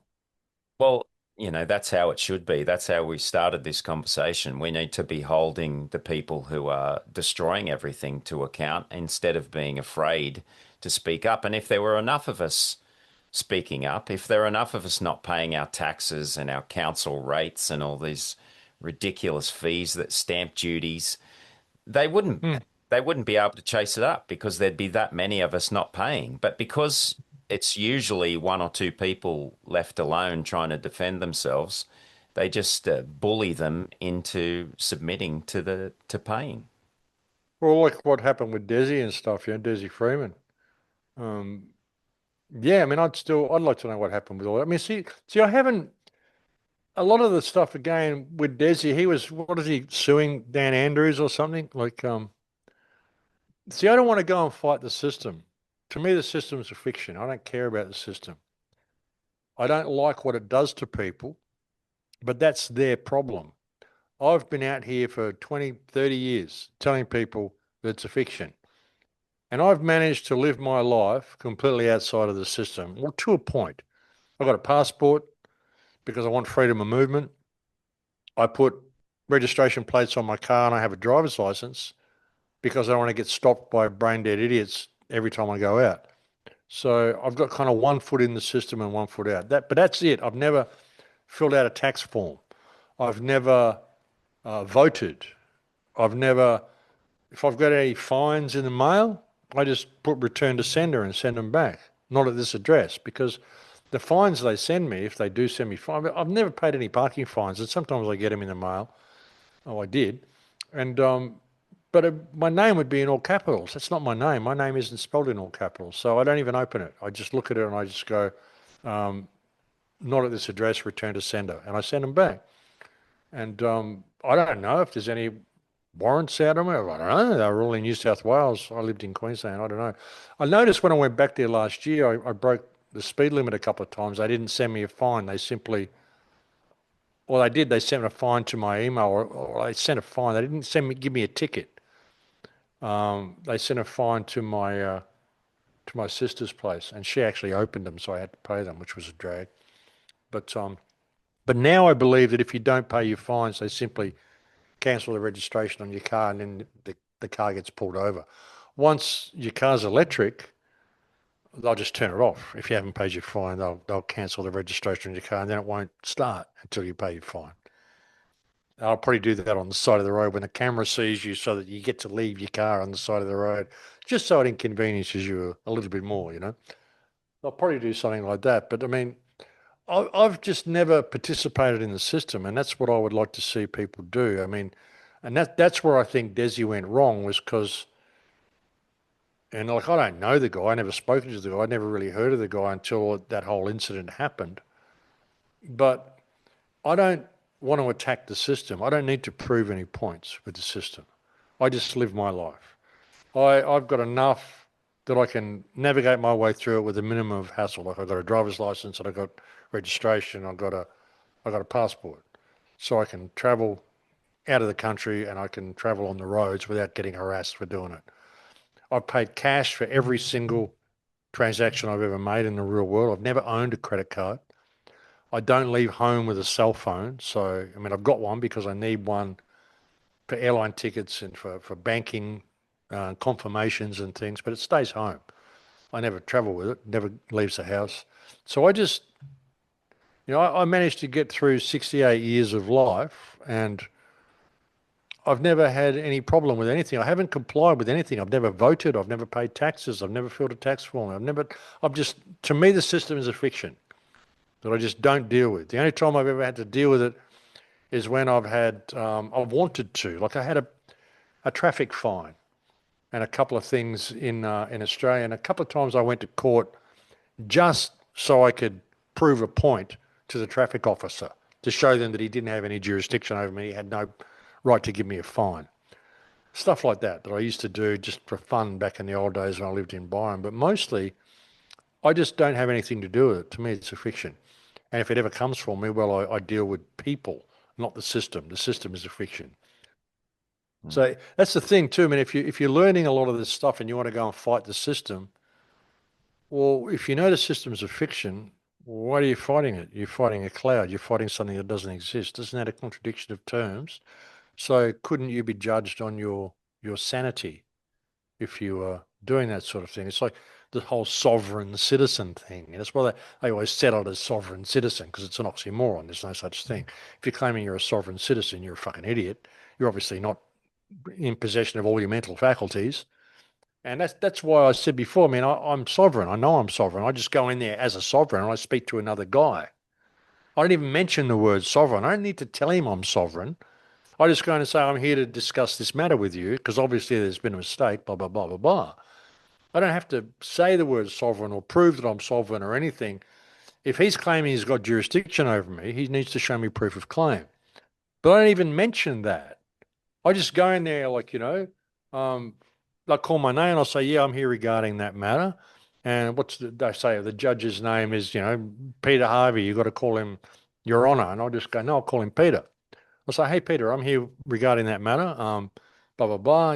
We have a conversation and then I leave. There's no mention of sovereignty or anything like that. See, I'm not there trying to prove a point. I'm just going in there to have a conversation with this guy because I don't want to be harassed by people dressed in Kevlar when I'm out on the street doing stuff. And these guys are too fucking brain dead for me to talk to. So I'm going to come here and discuss it with you, and you can pass the word on that we're good and leave me alone. So that's kind of the way I deal with it, and that's the way I've always dealt with it. And it got to the point. I mean, like with not paying fines and not paying taxes and not voting and all that sort of shit, they never fine me. They never send me. They stopped doing all that sort of stuff because I think they just put a red mark against my name and said, don't bring this guy into our court because it's just a waste of freaking time. It's a waste of the court's time. They never get jurisdiction over me. And I don't commit crimes. I don't do anything wrong to anybody. I don't steal. I don't break things. I don't, and even with speeding and stuff, well, I generally don't speed. I think, I drive quite safely because not because I don't like speeding, it's because everybody else on the road are fucking idiots and I just want to stay out of their way. So, it's kind of the way you approach things. And I think that's where Desi he's trying to find Dan Andrews, and he probably would have succeeded. So we need to make an example of this guy, and we need to associate it with violence. So anybody claiming they're sovereign might be a terrorist. So this is the first thing they're going to say. Oh, you don't like the government. Or are you one of these sovereign citizens, are you? So immediately it gets the public on the police's side and the government side. Oh, we're lucky we got this guy before he shot a police officer. It's all just mental programming. So you've got to just realize it's a fiction. You don't have to deal with it at all. It's a fiction. Deal with your community. Get to know your community. If the police come along or the government comes along and tries to stop you with what you're doing, then you can start talking about, well, what the baby eaters want me to stop what I'm doing and who is it and who, where's the injured party and blah, blah, blah. But realize that don't try to really prove too much with the cops. Just say, well, who's making the complaint? I'll go to the courtroom or whatever, and I'll talk to the guy because obviously there's been a mistake, you know? So that's kind of the way to deal with it. I mean, you don't want to try to prove any points to police officers. You don't want to try to argue with these people. They're idiots and they want to hurt you. You just understand that you are a human being and that the people who are running the system are also human beings. And if there's no injured party, then no crime is being committed, and you don't actually have to do what you're told, especially if it's your employees telling you what to do, and the government are your employees, not your rulers. It's just that shifting, that little bit in your head, that little mental space, you know, knowing what you are, knowing what they are. I was going to say, because again, television and film paints this picture like every time someone is a conspiracy theorist, they're a little bit nutty. You know, they're running around with something on their head or whatever, and it just the person starts to believe that anyone who believes differently is nuts. But a good film actually that can help to wake people up if you can get them to watch it is The Jones Plantation.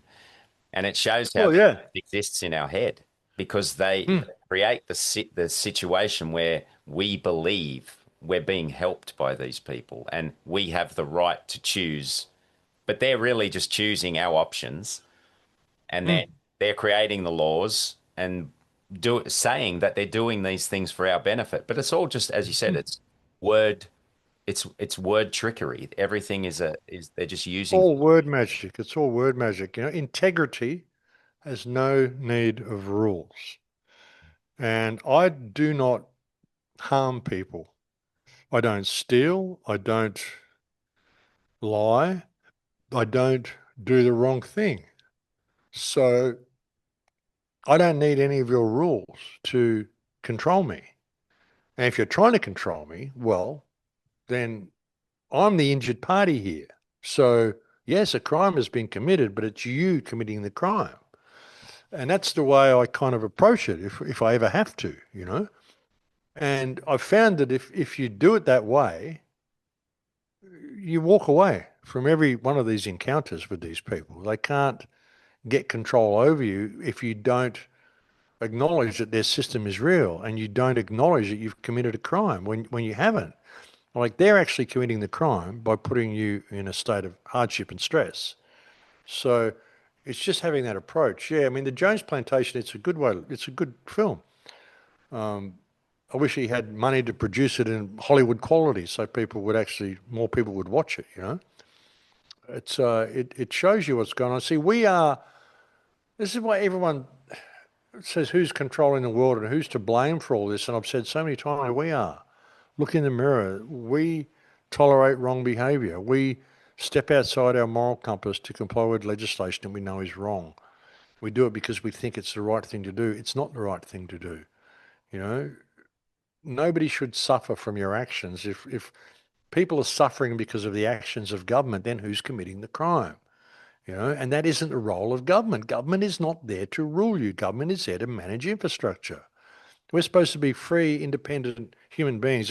If you look at the legal system, it's all religiously based, canon law. I'm not a religious person, but if you want to get into that, God, blah blah blah.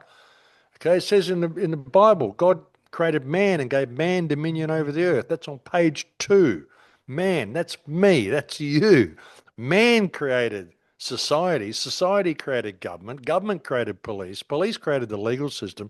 This is all way down the food chain. There's no authority that exists between myself and God. If you're claiming you have authority, then show me a contract bearing the wet ink signature of God, which gave you possession of this vessel that I inhabit. Because that's where I live. I live in this vessel, having this experience on earth. Who the fuck are you? And why do you believe you can interfere with my experience? You know? So that's the way you've got to approach it. That really is the way you've got to approach it. Again, we're thinking about where we're headed in the future and taking this ability for people to see this scam away by giving kids mobile phones and iPads and they're all riding electric bikes around, and it's it's like they're being trained so that they'll never see this, and we're building our own algorithmic prison, aren't we, really? The way we're Mm, feeding the AI, and mm. people can't live their life outside of it. And as you've mentioned a few times, there's no skills anymore because we can't do anything without this technology. Well, it's yeah. I mean, people. It's like anything. If you don't use your legs, you end up atrophied. You know, if you don't use your brain, it ends up atrophied as well. People can't even find their way around their own towns anymore. They don't think for themselves. You know, some of the stuff I see on X. You know, anything that's posted on X, ask Grok. Grok, is this real? Is this true? They don't even search the stuff anymore. You get a search engine and go and search and find out if it's real. Don't ask fucking Grok. Don't ask Chat GTP. Who's programming that? Grok on X is fully pro-Israel. It will not say anything bad about Israel. It won't say anything positive about Palestine. It won't accuse Israel of genocide, even though it's an open genocide. So all of this stuff is completely controlled. And I was saying that 2 years ago, I was saying soon people won't even be using search engines. They'll just be asking AI, and that will be the new search engine. And it's like when people stopped using the internet, it just became Facebook.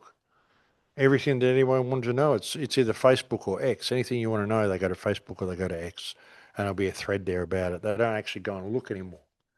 So yeah, and we're feeding it. I said in a film in 2010 called Transformation, 2 words, how we were all being formed into a trance. And I said the internet is like the nervous system of a new consciousness that we are birthing. And every person that uses the internet is like a neural node of that new consciousness. And now with AI coming online, all the questions and the prompts and all the things we're doing with AI, we're teaching AI.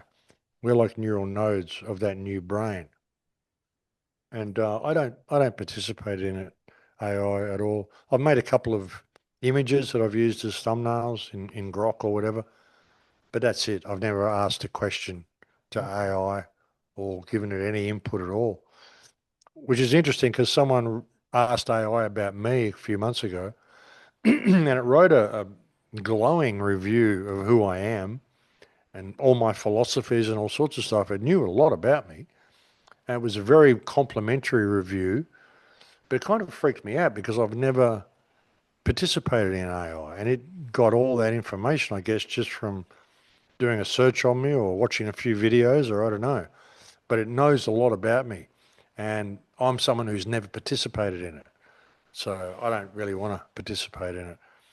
I move less and less away from the internet and less and less away from a lot of this stuff anyway. I mean, as we're moving into the world we're moving into, I mean, I kind of miss the days when we didn't have internet. I mean, it's been great. I mean, I've got to meet people like you and I get to travel around the world and I've got to do a lot of stuff because of the internet. Sure, it's been great like that. And it could be great as just a tool of information and a communication network. But I remember back, before it was there when I used to have to drive around and visit people and used to have to do things in the real world. Used to get letters from people and get phone calls from people and stuff like that. You don't get any of that anymore. It's all online. It's all virtual. And people don't really know how to do anything. Kids texting themselves from across the room. And even now, like TikTok filters, they make themselves look young and beautiful and stuff. And then when they meet someone online that they really like, they're too scared to actually meet them in the real world because they don't look like what they do with their filter on or whatever. And it's as much as it makes the world smaller and it makes us all closer and more communication, it actually isolates us while it's doing that, which is really interesting. It's like an inversion within the connection because the more connected we get online, the more disconnected we become in the real world. It's kind of freaky. Mm. Yeah, I do. I feel sorry for the kids because, as you say, when we were kids, you just go outside and there'd be a bunch of kids already ready to play a game of cricket on the road or go down to the park and have a game of touch footy or go to the beach. Now you look at school holidays here at the moment and you can go for a walk and there's no kids anywhere because they're all Yeah. outside on their screens. and it's pretty. Yeah, they're all playing online games and shit. It's really sad. It's really sad. You have kids, they've got no communication skills. They're texting each other from across the room, you know? It's really sad. It is. We're always saying to our kids, "What if you want to find some friends? Why don't you just get on your bike and go and knock on some doors, just just like the old days?" But they just don't want to do anything if it's not pre-organized with via a text message. Yeah. I don't want to keep Yeah. you all night, but I'm loving this conversation. But I did want to ask, because we're talking about, this digital prison that's being built around us. I wonder if, you talk about Amalek and the destruction of the Goyim and the Jews, wanting to kill everyone who's not Jewish. And then there's this digital prison. Do you think if they're building a prison on one side, but then they want to destroy everyone, do you think those two things are kind of fighting against each other, or are they connected? No, they want to reduce the Earth to 500 billion. That each one of them's supposed to get 1,600 slaves or something like that. I don't know what the actual number is. I've heard some people say 1,800. I've heard some people say 180. But I don't know. I mean, they're supposed to have slaves, and of course they're all going to want to have them all tracked and traced and all that sort of stuff. So yeah, it's all the same thing. They want everything controlled. They want every aspect of humanity controlled, and if they don't manage to kill everybody off in this big depopulation thing, war with Iran that they're doing now, well, they'll just do it slowly over time in the future. But yeah, I mean, they're supposed to have slaves. I mean, when they want to kill everybody off, they don't want everybody to die. They want slaves. I mean, they don't want to build anything. They don't want to have to repair roads or grow crops or fix machinery or anything like that. They want slaves to do all that for them. So yeah, that's all. It's all in the Talmud. It's all part of their plan. Yeah. So this is just to But continue. then, like you got the other ones, like the whole Amalek thing. This is against this Kabbalistic Jews. This is hardcore Kabbalah stuff. This is like these particular people. They don't give a shit about the Jews. They don't give a shit about Israel. They believe that the earth itself is the embodiment of evil and everybody on it is the embodiment of evil. And they don't even expect to survive. Their job is to usher in those who will survive, who will all be cloned from the foreskin of their Messiah. And they will be the 144,000 who ascend Jacob's ladder to return to God. So that's their plan. That's the full hardcore Kabbalistic Jews. But it's the Talmudic Jews and the Hasidic Jews and Chabad Lubavitch and all sort of these sort of guys. They think they're going to get their 1,600 slaves and they're going to get the third temple and they're going to get all this sort of shit. So there's different factions in there, and they're kind of slightly different belief systems through them all. But it's the full blown Kabbalistic Jews that are wanting to destroy Amalek and all that sort of stuff. That's what they believe. So yeah. How does that fit in with Zionists? What relationship Well, is? Zionism is simply the belief that they have a homeland in Israel. That's all it really is. Um, the Jews come from Judea and all that sort of. So they needed to have an excuse to set up Israel. The Zionism really is just to set up this thing in the Middle East in order to create Herschel's Third World War that he talked about. So it's all the same thing. Zionism is just a mechanism to kickstart this war that we're entering into now, but it's the mechanism that's been used to set up the state of Israel. Ultimately, they don't give a shit about it. They just want the war. They want Gog and Magog. They want this whole conflagration to wipe out most of humanity. That's what they want. Like I said, if this destroys Israel, they won't care. They'll just move to Ukraine and Patagonia and everywhere else they've got set up. Yeah, so they don't even care about the other Jewish people, which No, that's why I mean people say you can't blame all the Jews, you've got to blame Zionists, but it's there's so many different factions here. Zionism was simply the mechanism used to set up Israel. Israel is the mechanism being used to kickstart this war. Ultimately, you've got the Hasidic and Chabad Lubavitch Jews and the Talmudic Jews who believe that they will control all the earth and they will have their 1,600 slaves each and blah, blah, blah. And then you've got the Kabbalistic Jews who believe that everybody's evil and everybody's going to die, and the only survivors will be the 144,000 clones who ascend Jacob's ladder. So that's sort of two main opposing factions, if you will. Mm.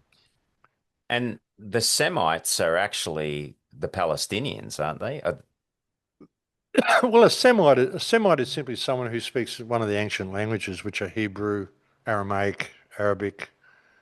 Um, Anybody who speaks Arabic or Aramaic is a Semite, really.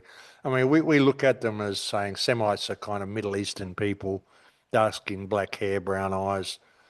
Not strictly true. Like Semitic is actually related to language, which is Hebrew, Aramaic. I think Sanskrit might even. I might be wrong there, but it is related to ancient languages more than anything. So yeah, Palestinians they speak Aramaic. They're Semites. Um, People who speak Arabic, Aramaic, which are different languages. Most Arabs don't speak Arabic; they speak Aramaic. And Persians, like the Iranians are Persians, they're not Arabs. But I think Persian is an ancient language. They probably Semites as well. You'd have to look it up. If you look up Semite, you'll find it's actually related to languages, which means like anti-Semitic. It's a completely nonsensical term. It means you hate Jews. How the fuck does it mean you hate Jews? And do you think part of the bombing as well, are they bombing areas that are marked for redevelopment for these? Well, that's the question. Well, that's why I was saying earlier, like, what's going on in Israel? Why is Tel Aviv still there? Because in the 12-day war that they had in 2025, Iran seemed to be bombing places that were marked for redevelopment. So I'm wondering why Tel Aviv is still there. How are they even able to launch attacks against Lebanon the way they're doing?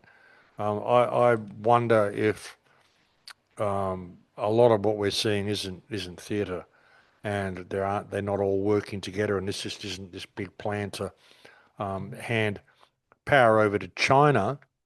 Maybe the Jews are seeing that they've been sort of caught out and they've been found out, so they're just going to wipe things out. They're going to move to Ukraine, let China take over as the new world reserve currency, the new superpower, set up their one belt, one road system, and they'll be positioned in Ukraine, whereby they will then be able to insinuate themselves into the Chinese and Russian culture from that vantage point, and they'll be able to undermine the moral values of the Chinese and the Russians the way they've done with the United States.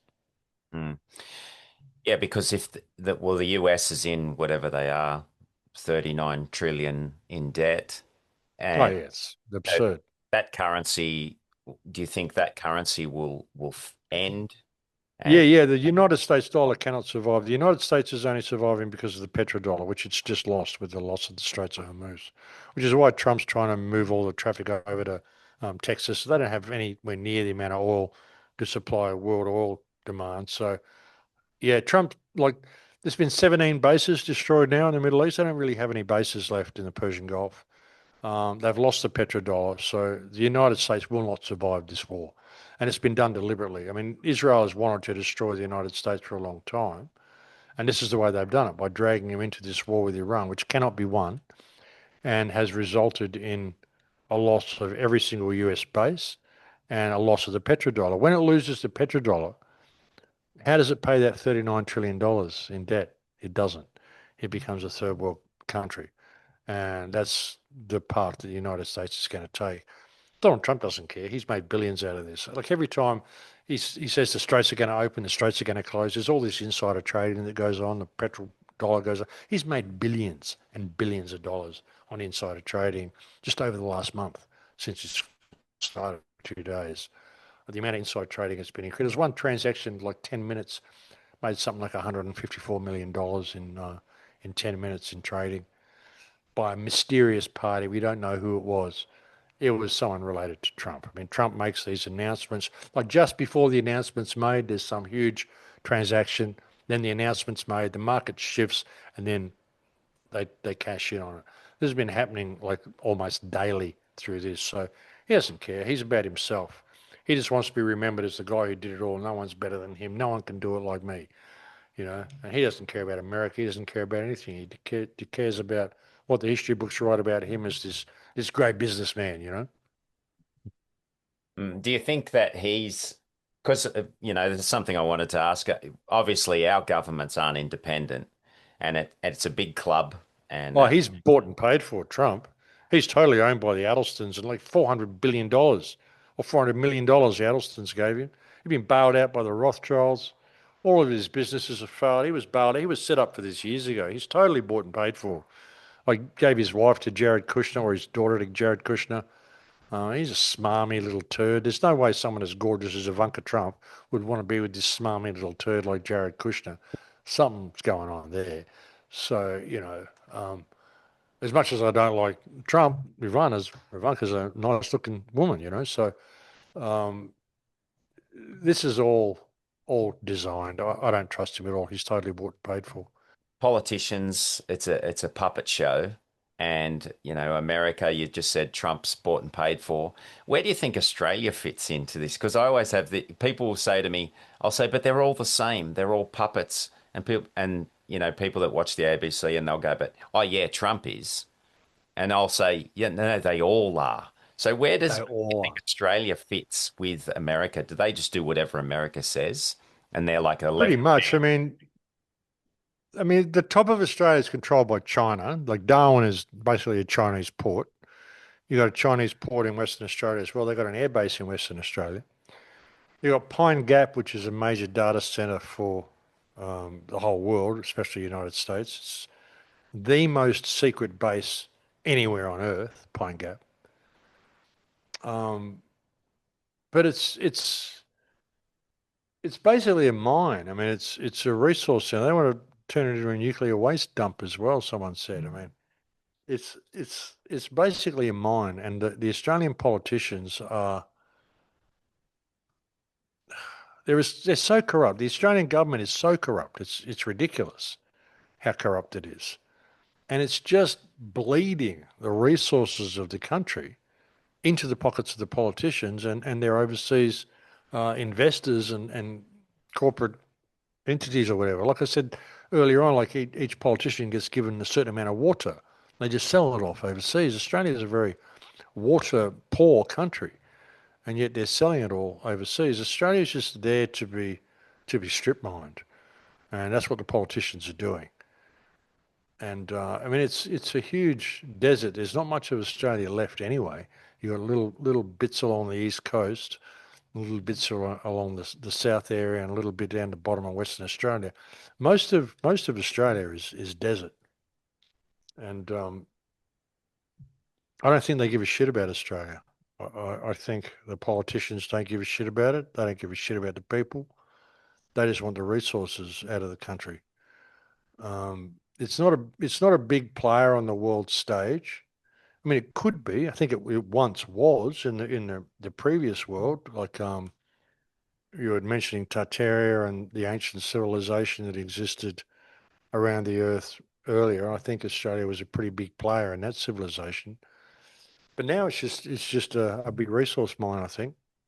And the politicians, they don't give a shit. They just do what they do and then they leave. I mean, I don't even know if any of the old politicians even still live there, the prime ministers and stuff. I think a bunch of them are gone overseas. So yeah, I mean, it's just a mine, I think, brother. Yeah, it seems to be they're just sort of managing the people that are here by controlling them Well, as that's why they've never let the population grow. They only need enough to work the mine, and so that they can have enough population there to hide their corruption in, so it looks like it's a society. But you got 26 million people in Australia. There's 26 million people in Mexico City, for God's sake. You know. well. And then moving forward, because if we can manage to wake more people up and get them realizing that they're run by pedophiles and criminals, can is the only thing that we can do is just be as sustain our own lives by learning some skills, learning how to build things, how to grow food, how as you said, how to fish, how to repair things and Mm. stay in our own. That's really the only way out, I think, brother. I mean, I'd love to say, look, form a new political party and take over the government and steer it back into the right path. But they tried to do that in the last couple of elections, I think. Like there was those new parties that came up through COVID and stuff, and they just the sitting government didn't even put them on the electoral forms so people could vote for them and shit. So I mean, it's got to the point that I really don't think the system can be fixed. I mean, even if everybody in Australia was to wake up, you had that big march where you had 1.5 million people outside Parliament House in Canberra during COVID. That would have been good, except people got told to go home. Oh, we're all here now. Now go home. What the fuck for? You're all there. Tell the government to come out and explain themselves, and if they can't, then get the fuck out of the building, and we'll implement new government right here. We'll have an election from the crowd here right now, and we'll put in new representatives. That sort of thing could be good. I mean, what do? You all march to the Governor General's house and tell them that you've expressed a loss of confidence in the government and call an election straight away. Well, who are you going to vote for? So, I mean, it's got to the point, I honestly cannot see any way of fixing this system. It just has to crash and burn, and we've got to hope that something pure comes out the other side. Because I don't know how this society that we're in can survive in its current form. I mean, they're going to try to mold it. I was reading an article the other day about nine nine ways Australia has changed because of the war in the Middle East. And I don't know if I've still got it here. No, I haven't, unfortunately. But it was more government, more laws, more police, um, higher costs, and less goods and less transport, and more people working from home, and all this sort of shit. I mean, this is what they're trying to do. What we have to do is push back against all that. Refuse to do it. No, I won't work from home. No, I won't do this. No, I won't get an electric car. No, I won't get a digital license. You're going to pay for your license when they tell you, well, when you won't give you a hard copy anymore, we're going to send it to your phone. You say, well, I don't have a phone, so you'll have to give me a hard copy. Well, we can't do that. Well, then give me the receipt to let me so it shows that I've paid for the license. So if the police pull me up, I can show them the receipt and tell them I'm still waiting for it to arrive in the mail. And if you're not going to send it to me in the mail, well, who made that decision? What, the baby eaters? Take it all back to this. I mean, you got to stand up against the system, refuse to comply with every single thing they want you to do until it gets to the point where the whole system just crashes and burns, and then hope some purity comes out the other side. Look, it's the situation we're facing, the amount of hardship people are going to be in because of the breakdown of the supply chain. People, they don't even imagine what it's going to be like. They can't even imagine what it's going to be like. That's what I've been saying. Like, get out of the cities and get somewhere where you can just weather the storm, learn to fish, learn how to hunt, get yourself somewhere in the woods where you can just watch society burn from the cliff tops. I don't know. But we're kind of heading towards that situation, brother, and I can't see any way out. I can't see any way to fix this system. I think it just has to crash and burn, and hopefully something pure will come out of it. Yeah, I guess we just try and use cash in our own towns and support small businesses and learn how to get some skills yourself that you can look after your Yeah, family. yeah. And ignore any legislation which causes you to step outside your moral compass. None of it's valid anyway. This government isn't valid. None of their laws are valid. It only exists because people think it's real, and it's not. They incorporated it in 1973. Um, the biggest problem we face in Australia, I think, is the police. They're brutal. They're thugs. They're horrible, horrible people. And that's the biggest problem is that, we can say all this stuff and we can say we won't comply and all that sort of stuff, but then they send guys around in Kevlar, like paramilitary thugs, around to terrorize your community. And you don't comply. I mean, they'll push you to the point that they'll murder you for not doing what you're told, you know. Oh, he forced me to do it. He forced me to pull out a gun and shoot him. No, he didn't. Nobody forced you to do anything. You just did it because you couldn't stand someone not doing what they were told when you're just working for a bunch of pedophiles anyway. So how are you even valid police? You know, but how do you do that? You need the whole community to get that into their heads, what we're dealing with here, and to stand up and say, no, fuck this shit, go away, go away. We're not going to do it anymore. If you want to do this, go live on Christmas Island or something, because we're taking the country back. You know. But Yeah, unfortunately, I mean, most people, they need to be governed, unfortunately, because they're too stupid to know how to govern themselves. So even if you would do that, you need some sort of an interim system to re-educate people and lead them back to a point where they can look after themselves, which is going to take at least one generation, if not two or three.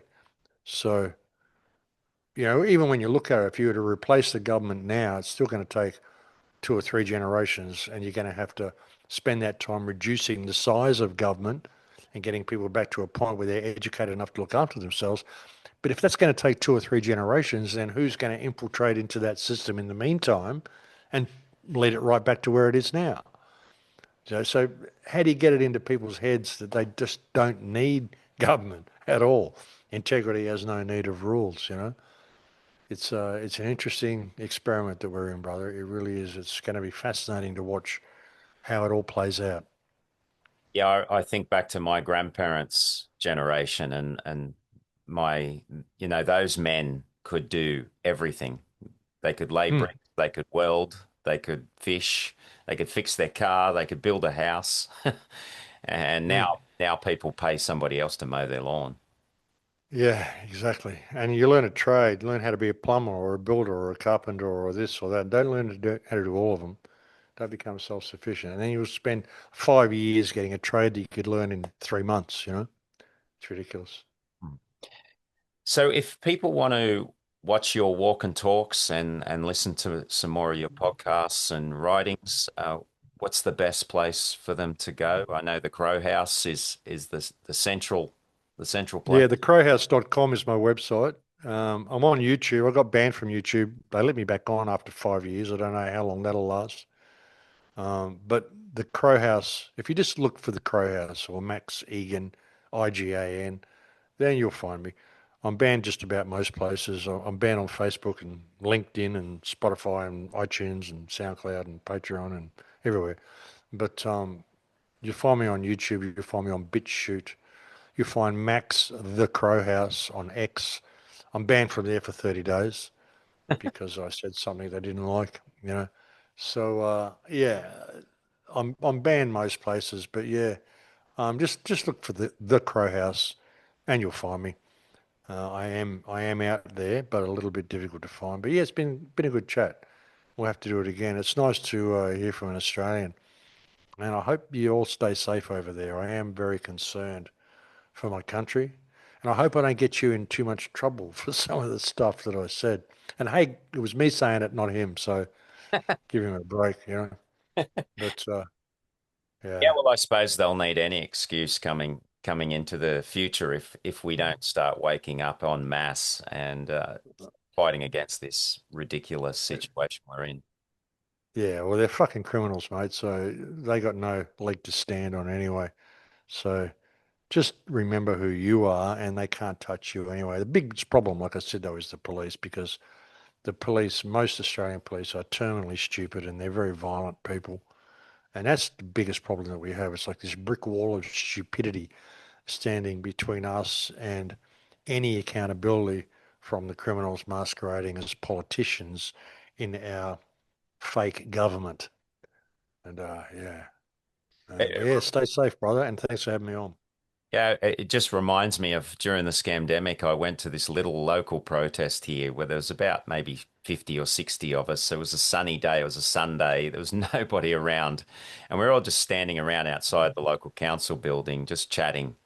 And probably about 100 police turned up for 60 people with their dogs, just standing there, not doing anything. But because we weren't allowed to be out, they had to, shut us down and they were telling us we had to be walking or exercising. And I said to one of the police, you should be standing here with us against your bosses because what you're doing is ridiculous. And the cop said to me, yeah, I know. But so that again, that's the problem. Some of them might know, but their jobs is Well, more. they do it anyway because it's my job, you know. Hi, so your job is protecting the baby eaters. Yeah, Maybe you should think about getting another job, you know. exactly. Yeah. Yeah. All right. Well, thanks again, Max. And yeah, we got there eventually. We had a few hiccups lining this up, but we yeah Yeah, managed. sorry about that. No, that's fine.